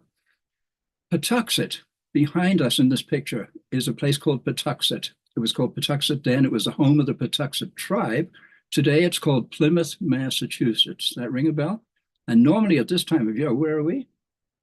We're in Plymouth, Massachusetts. We go every year. This is very unusual for us to be here in Colorado. So Smith shows up and he's taking notes. He's doing estimates. He says Patuxet has approximately 2,000 warriors. 2,000 warriors, that means probably 5,000 people. It was a pretty significant community. But little did he know, up to the north, this trouble was brewing because these warriors had ceased to come down in the harvest season, were coming down at any time at all and getting seriously violent with whoever they found. They were looking for Nanepashemet, and they couldn't find him. He was very, very well hidden. They didn't catch him until 2019. What year did the Mayflower arrive? Did I say 2019? 1619. I'm sorry, I'll keep doing that. 1619, Nanepashemet is killed. The Tarantines War comes to an end. But something horrible has happened in the entire coastal region, all the way from Maine down to Cape Cod. It didn't go further south. It didn't get down to present-day Rhode Island. But all along the coast, a pandemic, literally a pandemic. A pandemic is a global epidemic of disease that started in 1616, ended in 1618, and the war that transmitted this disease from up north, it literally came from French fur traders up north, was carried by these warriors down south, infected the people, and took out as many as 90% of the coastal populations between 1616 and 1619.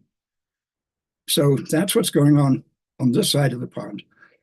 On that side of the pond, all of the stuff's going on. The Mayflower Pilgrims had to actually escape from England. They spent 12 years living in Holland, which was much more liberal and allowed for religious freedom, and eventually decided to leave there. Their kids were literally becoming Dutch, and they really still regarded themselves as Englishmen and were, their fealty to the king. They purchased, it's a long and complex story, but they purchased the Mayflower ship. 102 passengers got on this ship and took 66 days to cross the Atlantic. That's an awfully long time to be sequestered on a ship. It was really hard. They hit a hurricane out in the middle there somewhere. They darn nearly lost it and sank, and it's a miracle they survived, but they survived. And in November of 1620, they pulled into what we would today call Cape Cod?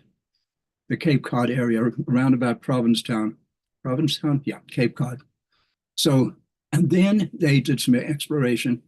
And when they found this place that they decided to settle, of which there's a painting directly behind me and Connie here, they came ashore and they found on the shore skulls on the waterline. They found unburied skeletons. Something terrible had happened.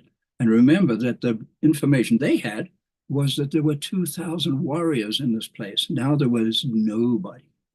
Anybody ever hear of Squanto?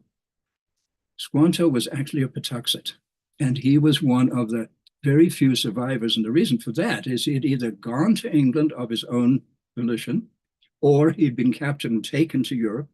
There's controversy about that. But he spoke English, he liked the English, and remember, this is about gratitude. So think about the Indians who survived this incredible pandemic between 1616 and 1618. And just imagine losing 90% of your community. Think about your feelings, think about your emotions, right? It was a very, very difficult time for the Native American survivors. The Mayflower folks made it over intact, but when they landed, they did not meet any Indians. There wasn't a welcoming committee of Indians to say, welcome Englishmen. That happened in the spring, on the spring equinox of 1621. Instead, they came ashore. It was a mini ice age. It was incredibly cold. And the Mayflower could not get within half a mile of the beach because today it's dredged. There's a replica of the Mayflower, it's right there. But if you imagine on this journey, coming up to the shore and you get to a certain point, you can't go any further because the water's too shallow. So if you're going to get ashore, you're going to have to walk, you're going to have to wade, you're going to have to carry your stuff. So everybody ended up getting soaking wet. In December of 1620, in the middle of a mini ice age, it was probably 15 to 20 degrees, if you're lucky. And as a result of that, plus scurvy or whatever, fully 50% of the 102 passengers died that first winter. Fast forward to the spring. On the spring equinox, all of a sudden, somebody walks into their little town. They built a little, with all of this, with half of them dying, and they had managed to cut down trees, build these buildings, these pretty little buildings that they're in the painting behind us. There's replicas of them, so we know them really well. And all of a sudden, this Indian wearing nothing but a loincloth, it's March 20, what's this equinox? 21st, walks in and greets them and says, welcome, Englishmen, in English. He turned out to be from Maine. He turned out to have known some English sea captains up there, and he had a little bit of English, not much. So what looked like a scary thing, and the guys, ran for there, had these old blunderbuss muskets, but everything was fine. He became the broker for what happened next. He negotiated with the local tribal chief, and he was the chief or sagamore or sachem of the Pokanoket people. He's known as Massasoit. Now, Massasoit's in fact a title. It's not his name. His name is Osamiquin. Don't have to get that detailed. But they had made it through the spring. Half their people had died, including Connie's ancestral 13's grandparents. Yeah. So imagine the emotional state of the pilgrims at that moment. They'd landed, they'd lost half their people. The Indians, who were about 42 miles away, they didn't live, nobody lived right there, had just lost 70, 80, 90% of their people. Just imagine the human emotional state that these people were in. Samoset was the man from Maine. He said, I'm going to go and I'm going to come back with another Indian who speaks much better English than I do. And we'll see if we can bring the local chief so we can sit down and have a conference. On the spring equinox, when did they sit down? On that same day? Yeah. Then Samoset must have come earlier. He came earlier. Samoset came 5 days earlier, okay. And because I was always thinking the 16th. Long story short, there's this little vestigial village that's now the beautiful little town of Plymouth, Massachusetts. It had 9 residences, a little fort that they'd been able to build, and a little meeting house that they used for their church meetings and their cultural conferences. On the spring equinox, all of a sudden, here they come. And it's Massasoit, the chief, with Squanto, the one who speaks English, and an estimated 90, in fact, all of his warriors, whatever he had, and we don't know that, before the epidemic, he was reduced to 90 warriors. And he had enemies over in present-day Providence, Rhode Island, who had 3,000 warriors because the disease didn't get that far. Think about his situation. He was desperate. He was heartbroken. He really needed something. And all of a sudden, this boat and these English people show up. And the English people had just lost half their people. Imagine this coming together where it was done in a friendly manner. They sat down, they spoke. They kissed. Yeah, you're that classic English thing of, I take your hand and I kiss your hand and I bow to you. They did something like that, apparently, according to because this was all documented and written down by the English. Long story short, the Massasoit said, "You're welcome here," and a relationship began. And that was literally on the spring equinox of 1621, the first Thanksgiving, as we now call it. That was a mutual protection treaty. They signed the 6 point. There's six points, and it was mostly, you could call it a mutual protection treaty. If any of yours, and if you get into trouble, we're going to come help you. If we get into trouble, you're going to come help us. And a bunch of very, very simple little things, 6 points. And that little agreement held for 54 years, which is pretty darn interesting. So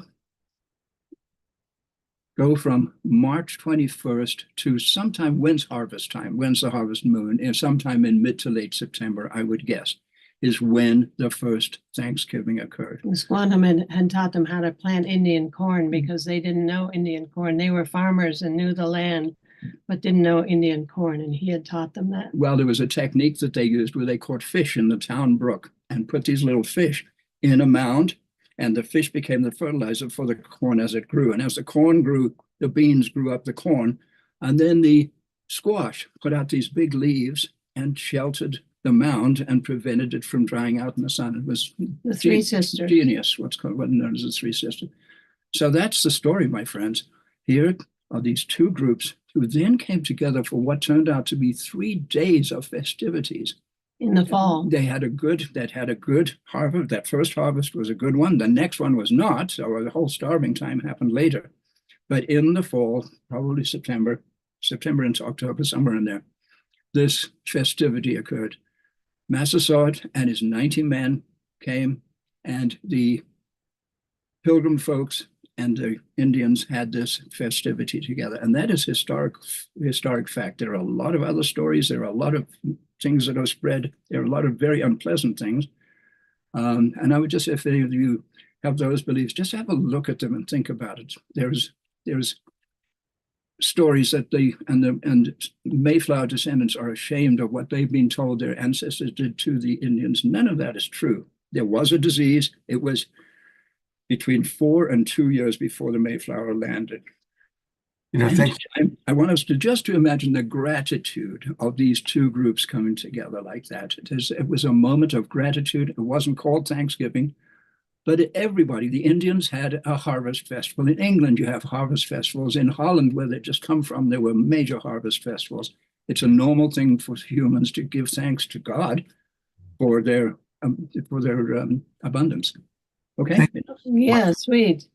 So just the gratitude that was there, and just to touch base with that, and to be inspired by this coming together of these cultures in this amazing situation, and just for today, in this time of polarization and differences, to be inspired by the fact that these folks came together, and in fact they were spiritually aligned. The Pilgrims were seeking this ability to relate directly to the divine, and that ultimately that we would have a society based on that. And that's what the Native way is. The Native way is the direct connection to the divine. And so we call this the spiritual beginnings of this nation. And it's just so important to bring in the Native piece of this puzzle, because the whole Native way is so important for the future of humanity. And we spend a lot of time bringing that forth, is their connection to the oneness and sacredness of all life. And the Pilgrims were aligned with that, and gratitude for all that is. So we just want to be sure people have access to that inspiration, that time, because inspiration can take us to great heights, higher frequencies. Okay, so it's so key for the psyche of this nation, because when you're ashamed of your beginnings, you're in a lower vibration, a lower frequency. When you're inspired, oh my goodness, we did it once, we can do it again. Yes. And we can get to this high level of connection to the divine and act from that place. So that's our process. We're in process, and we're doing a great job. And let's just keep at it. Thank you so much. I want to comment, and I'm also going to read a couple comments. Mark Denisovsky writes, "This is the most detailed, legitimate Thanksgiving story I've ever heard. Beautifully told by Andrew and Connie. The sense of celebration is visceral." And AJ and Thomas write, "This was fascinating. Thank you." And I do appreciate the compassionate part of how the Mayflower people were so emotionally suffering, and the surviving Native Indigenous people were, so also suffering. So, two different cultures coming together in suffering, that really touches my heart. I have downloaded that short video. Does it make sense to still show it? Well, if there's time, did you see the other one of Winslow and Donahue? I sent you that.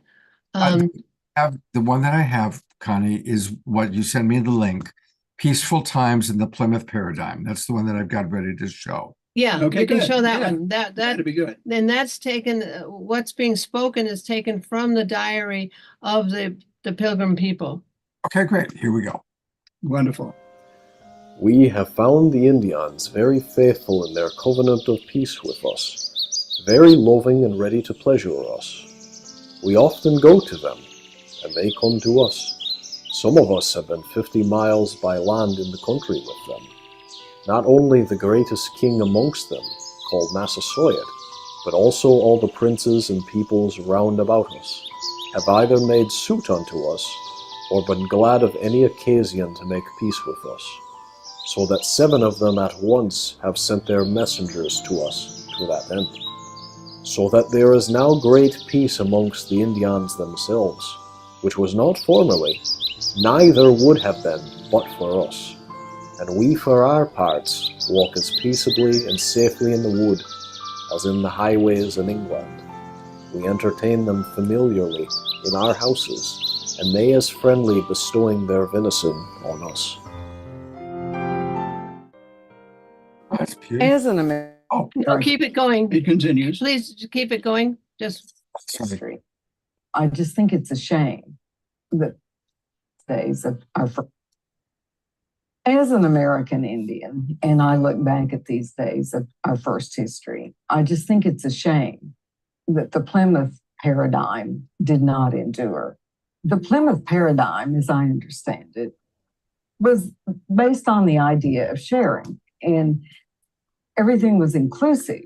Indians were not left out. They were part of the process, and they felt free to make themselves part of the process. Wow. Thank you. Thank you very much. Were you guys able to see that? No, we did not see the image. we didn't see Betty Donahue, but that's okay. You heard her message. She's a Cherokee scholar who wrote a book on the Pilgrims and the Indians, and she really studied the linguistics. That's her focus, and really has a profound understanding. So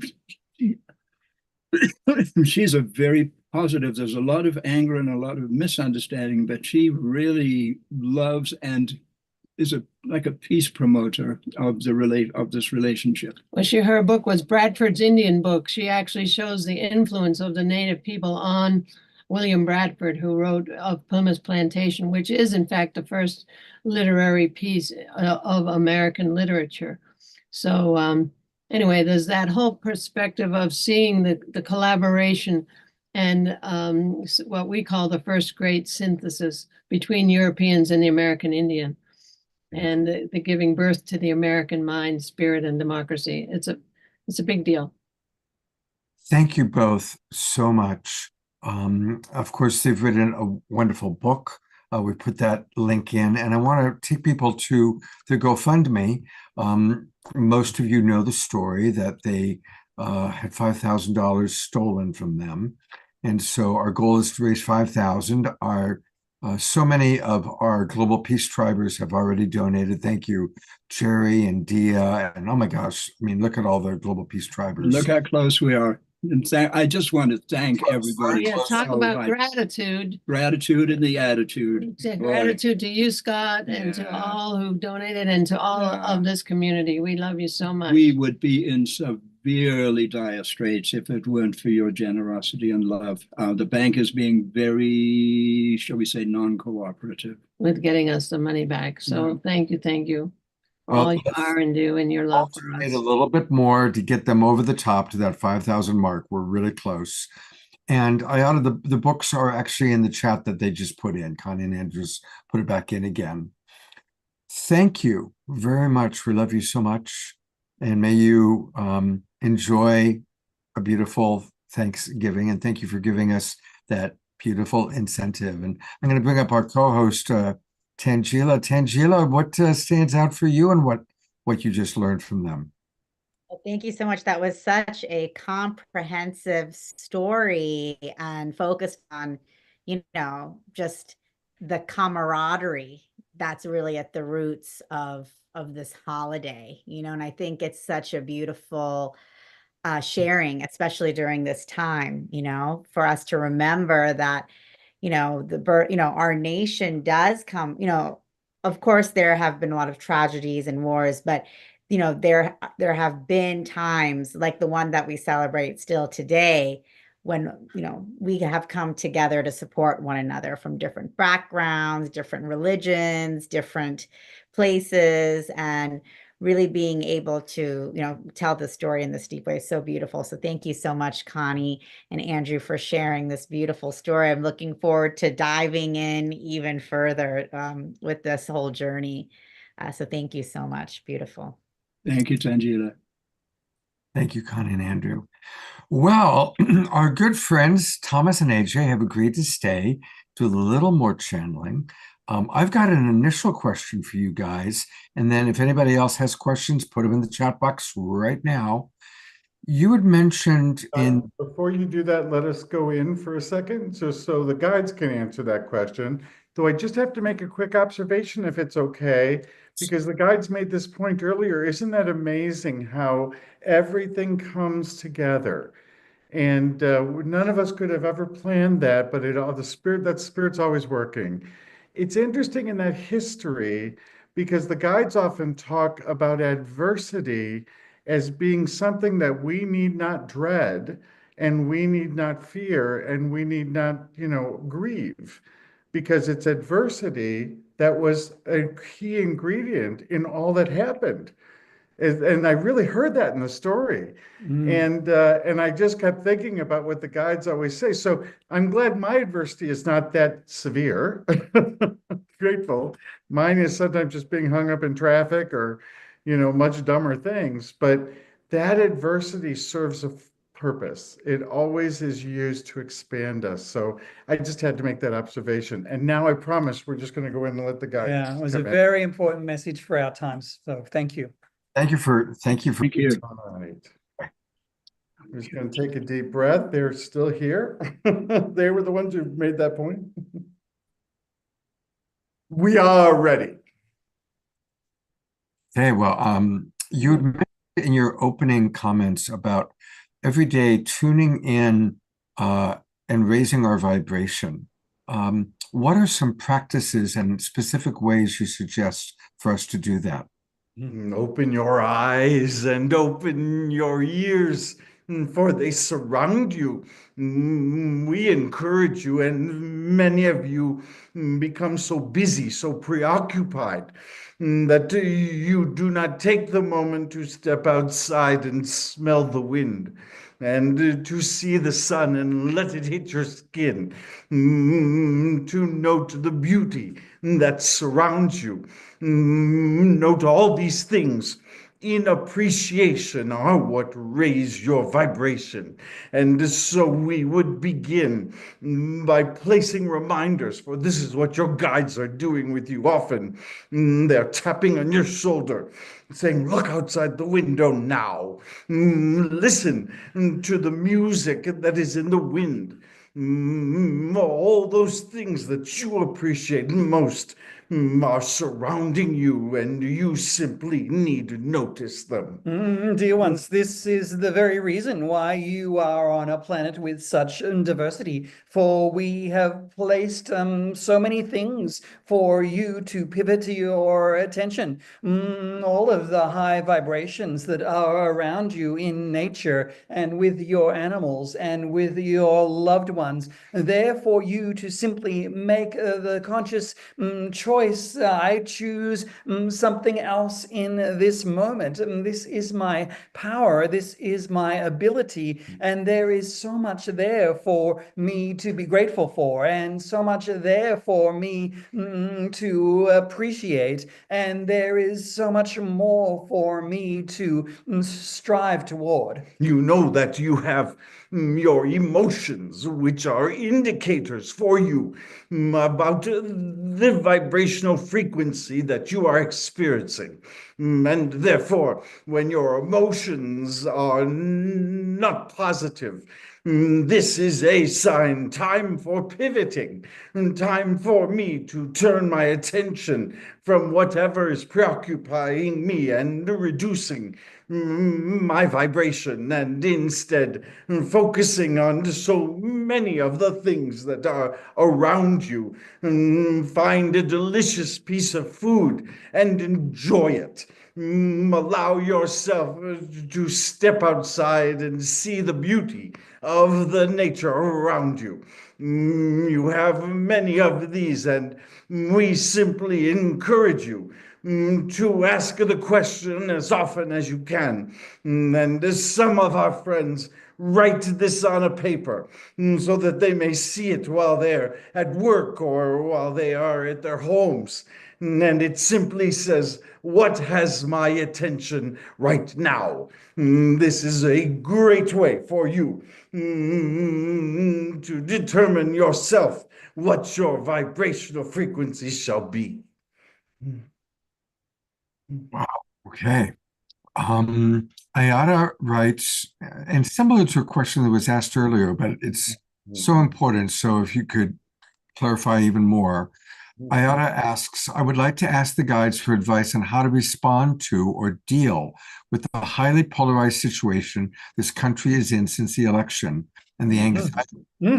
Dear ones, we remind you that this energy is not yours. It is external to you. And we remind you the importance of always returning to your energy and your ability to make choices, returning to your conscious decision to turn up the vibration of your own frequency to the higher realms, always there for you. You must always ask yourself, what is my experience right now? What are my conditions? And be wary of going down the rabbit hole, as it were, as can be seen in those things you call entertainment, those very things that you call drama, for there is much drama around you at this stage, and it is a matter for you, again, dear ones, of transcendence,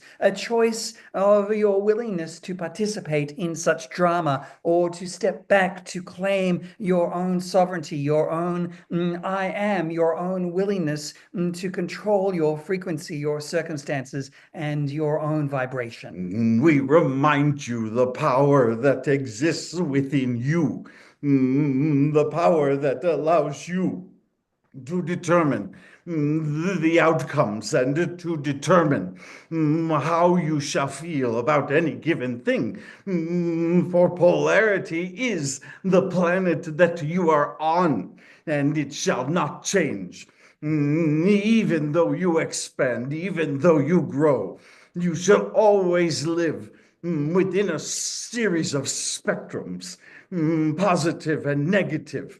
You will always have cold as the opposite of hot. You shall always have soft as the opposite of hard. This is the world in which you have chosen to incarnate on. Was it done for the universe to create misery in you? No. We shall remind you that it was done for its expansive ability for you to recognize your own power. You have the ability to pay less attention and to choose which pole you shall be focused upon. This is your greatest gift, choice. The choice you have, for you are never forced to live on one side or another. You get to choose. And we encourage you to choose on which feels best, which brings joy. This always your ability, but do not fret that there is polarity. Instead, allow yourself to focus where your joy is found. Thank you. So I have a question. How do we deal with it when people try to pull us into conversations or discussions that are polarizing? My, how much I love the color of your shirt would be a good start. In other words, what we are saying to you is that there is always something that is of a higher vibration available to you at any moment. And it is exactly as we have discussed, your love of drama, your love of conflict, that sits at the seat of thinking. You must discuss what is not good for you, what is unhappy for you, what causes you fear. You spend a great amount of time, dear ones, talking about what you do not like and what you do not want. We would recommend instead that you regularly change the subject, that you regularly pivot, as we like to use this word, pivot, which means we turn towards a different direction of our attention. And you will find plenty for you to do this on. Yes, we appreciate your social norms, your inability to interrupt someone as they are ranting and raving about what they do not like. Yet even your chance to say, my, how articulate you are about what makes you miserable is a good start. Indeed, dear ones, this is the transcendence of polarity we are speaking of, and the reference of the many diversities that are upon your planet. This is the task before you at this time, this level of personal mastery to take control of your own vibrational frequency, where you choose to focus and how you wish to respond. It sounds difficult, yes? It is easier than anything you shall ever do. We encourage you to try it and see how you have the power to change the energy of any conversation. We also suggest that when an individual is resistant to looking towards the positive, it is perhaps time for you to step towards a different community, for there are many who wish to share with you in the joy that surrounds them. I love that. Thank you so much. You made me laugh twice. So wise. Grace Denise asks, can we help others raise their frequency? Is this... You do so every day.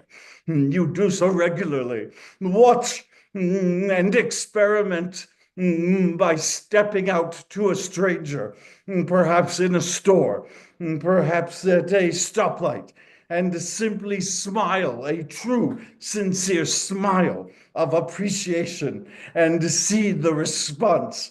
We know you expect for them to call the police on you. This is not the natural response, for you shall find quite the opposite. You can feel when another enters your space with a lower vibration, and how it makes you feel. And the opposite as well is true, beloveds.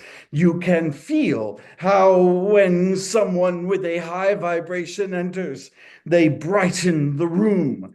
You have the ability to brighten the room. We suggested before interaction with other humans, allowing yourself to set that vibration high. For this is the light we speak of. And do you have full command over that light? And that light shall never fail. Dear ones, note carefully what we speak of, for it is not your obligation to fix another or to change another. Note the reoccurrence of polarity, yes, but simply to be, simply to recognize your own frequency and your contribution of your frequency to your environment. And so, dear ones, as we often call you light beings, do your light work. Enable yourself to step into your very beingness, and where it comes naturally to you to complement, again, oh my, what a lovely color shirt, allow it to come forward. Allow your light to shine, and this is how you affect change. No work in this, is there? No work at all. This question from one of our people on Facebook asking, will there be a bifurcation, a time when the Earth splits into multiple alternate realities, or is that already happening? You have moved dimensions multiple times throughout the history of your civilization, and you are moving dimensions now. This is what is often meant by a new Earth, for every time you expand dimensions, you are in fact able to find consciousness in areas that you were once blind toward. And so, as you expand in dimensionality, you suddenly are able to see what was unseen. This is a particularly important shift that is occurring for you now, and we ask you to see all of the signs of it occurring, for not just your world events, which are climbing towards a specific point that will require resolution, will require new thought. But we are also suggesting you look at everything from your astrology, your numerology, for all of these are indicating to you the changes that are occurring right now. The question for you to ask is, what am I seeing differently?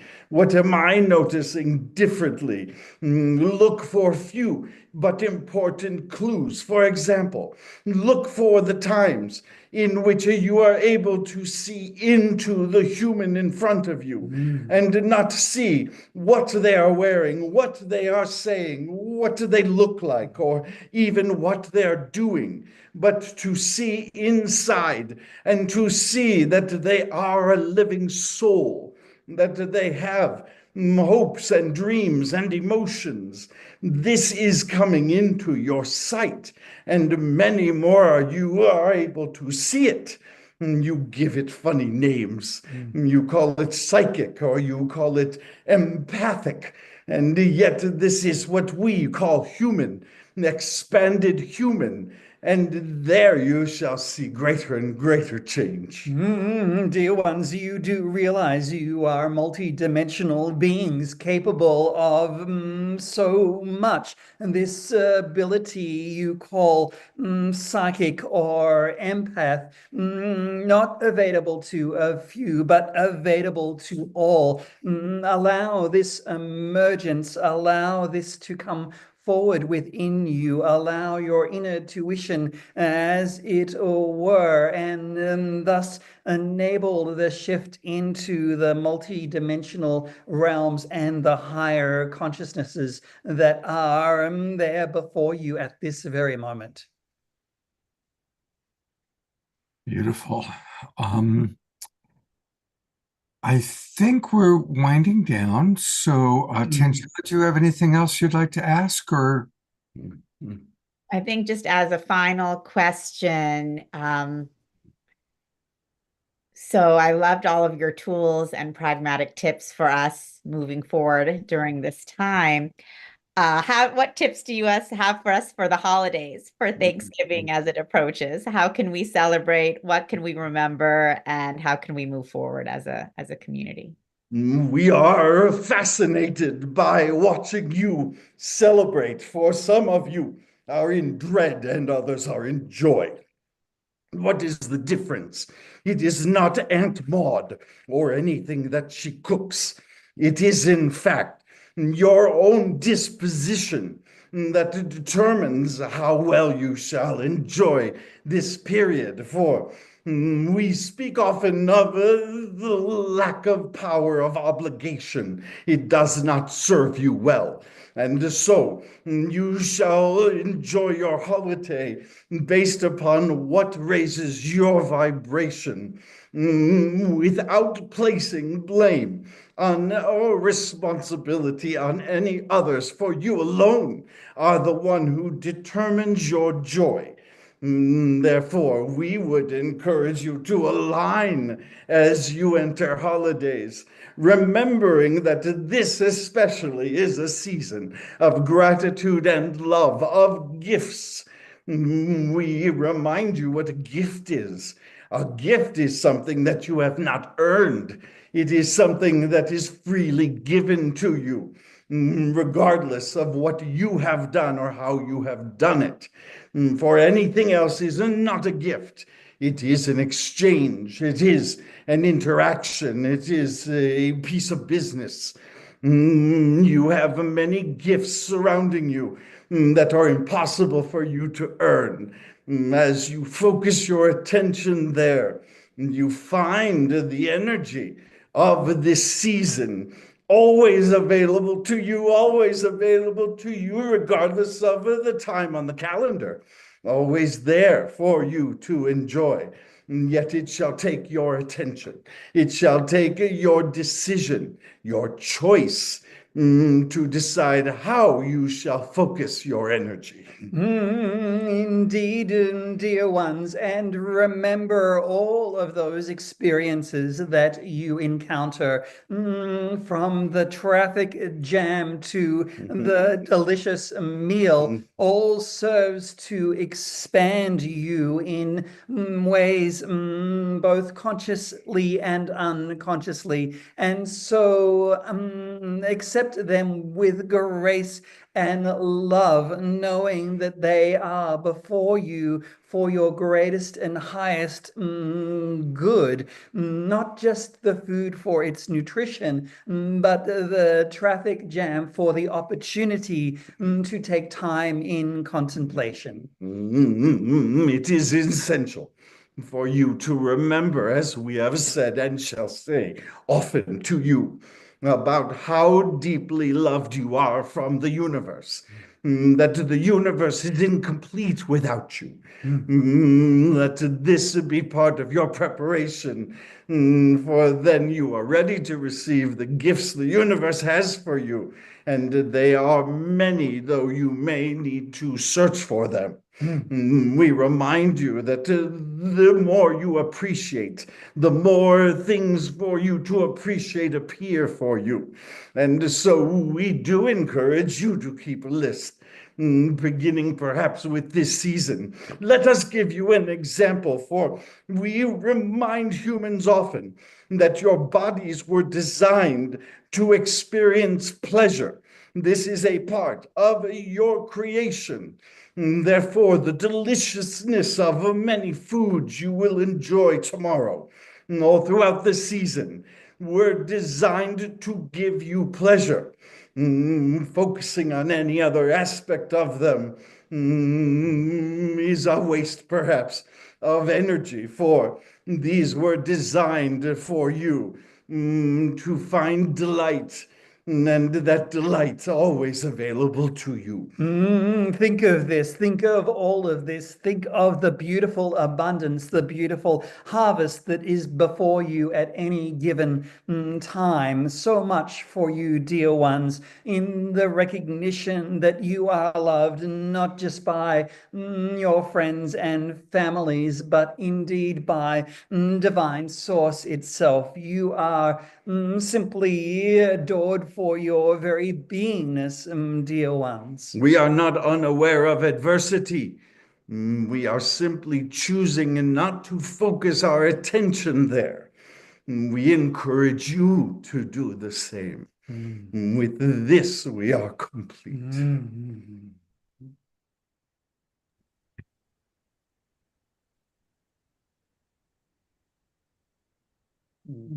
Thank you so much. Thank you to the Awakening World community and the Global Peace Tribe for this opportunity to share these beautiful messages. It gives us great joy to be able to share the messages of the guides, and that is our mission. What a gift. And we encourage you all. Thank you so much. There is so much before you. I mean, it is so amazing to get this insight from the guides. And there is so much to look forward to, each and every one of you, if you are willing. Yeah. And so join us and the Global Peace Tribe, and form your communities and share your light. Thank you, guys. I've brought up all of our presenters, Connie and Andrew and Heather and Mare and Omashar. We're going to have a closing Omashar song in a moment, but as we all are looking at you who presented tonight, I want to read what Ayada wrote. Sure, what a fabulous evening this has been. Thank you to all of our wonderful guests, both new and familiar, and the rich insights, information, and energy you shared. And she's thanking Omashar and I for the production. And we're all grateful that Omashar is back safe and sound. But let's all twinkle our wonderful presenters. And a big hello to all the people watching the recording, and all the people watching on YouTube, and all the people watching on Facebook. We love you, and you are in our awareness. I'm also going to bring up Maureen Edwardson. She was writing some wonderful things in the chat box. And Maureen, of course, has been on the show many times. She does powerful inner resonance technology. You can learn all about it by going to maureenedwardson.com. And thank you for a wonderful, wonderful show. And I've got a couple more announcements, but I'll do it after Omashar's song. So take it away, Brother Omashar. All righty then. Well, we have to have a suitable backdrop for this one, so we'll go here. And thank you for the show. I love everybody on this show. And AJ and Thomas, you just warm my heart so much, expand my mind, and thank you for the direct communication that you brought forth tonight. You guys rock. And let's have a little bit of rocking now. I think I'm right.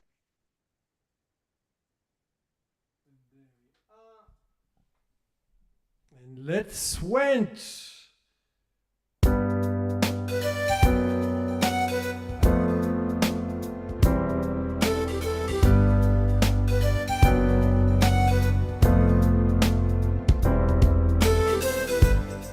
Another dawn, another day.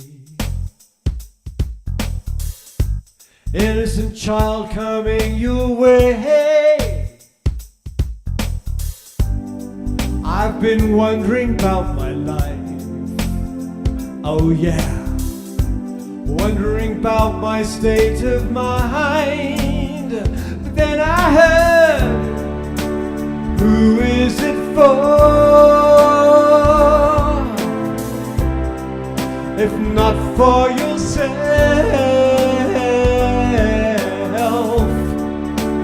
how do you feel? And why do you cry, cry, cry, cry, cry?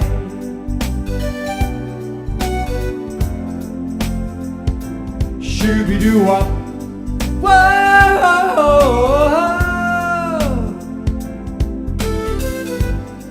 The sun is warming up my mind. Ocean breeze blows me away. And yet still, I've been wondering about my life. Oh yeah. Wondering who will take my place. But then I heard, who is it for? If not for yourself, then why do you cry? Da, da, da, da. 'Cause who is it for?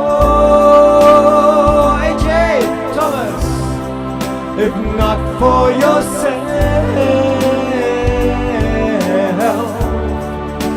How do you feel? Yeah, Maureen.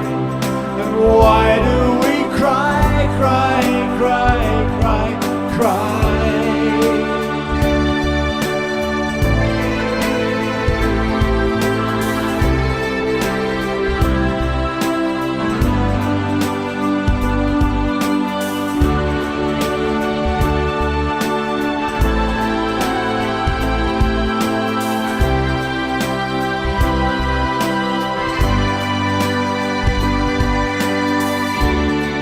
So who is it for? If not for yourself,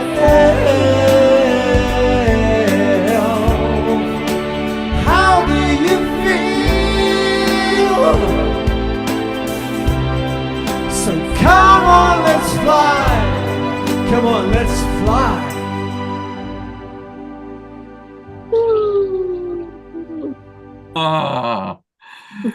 One last twinkle as I go to gallery view for our beloved brother, our returning Omashar. Good to have you, my friend. Thank you so much. That's fun, Scott.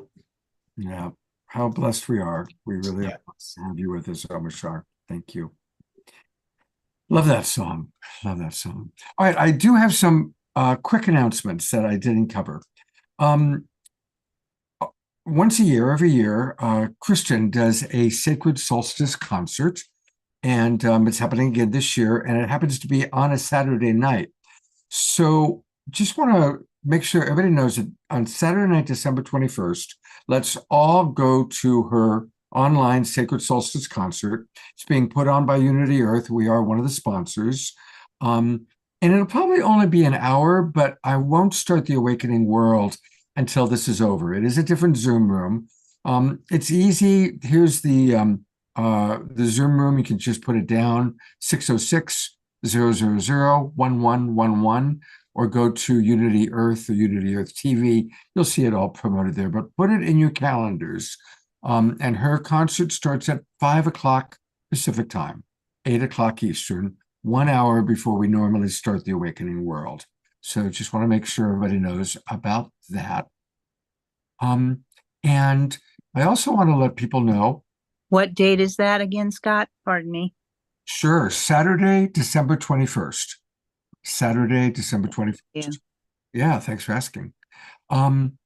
Then I also want to let people know we had talked about the possibility of doing kind of a conversation with John Kenyon and Katrina, and we just weren't able to work out a date. But John does a program every Friday night, and I want to encourage people to go to that. Every Friday night, he does Across the Aisle every other Friday and Mediating Your Life every other Friday.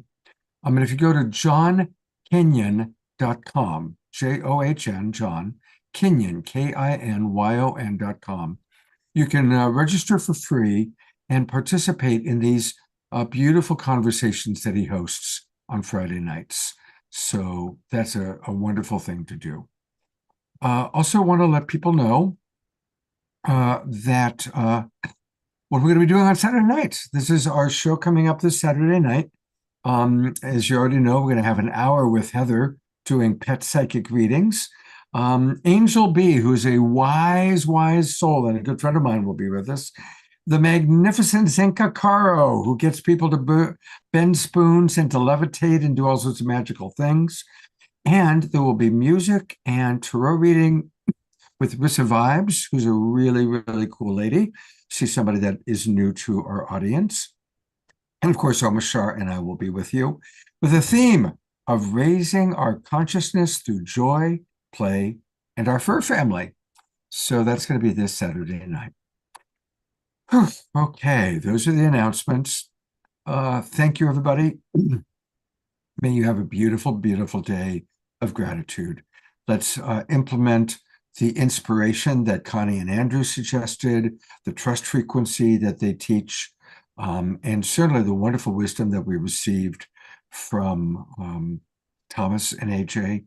Let's definitely make sure that we are tuning in and blessing the water, if at all possible, tuning in on Friday at 10:11 a.m. Pacific time, 1:11 in the East Coast. And most of all, let's practice seeing the divinity in all. I see the divinity in each and every one of you, and what a blessing that is. Take care, everybody. Have a very beautiful day of gratitude, a happy Thanksgiving, and I look forward to seeing you on Saturday night. Take care, everyone.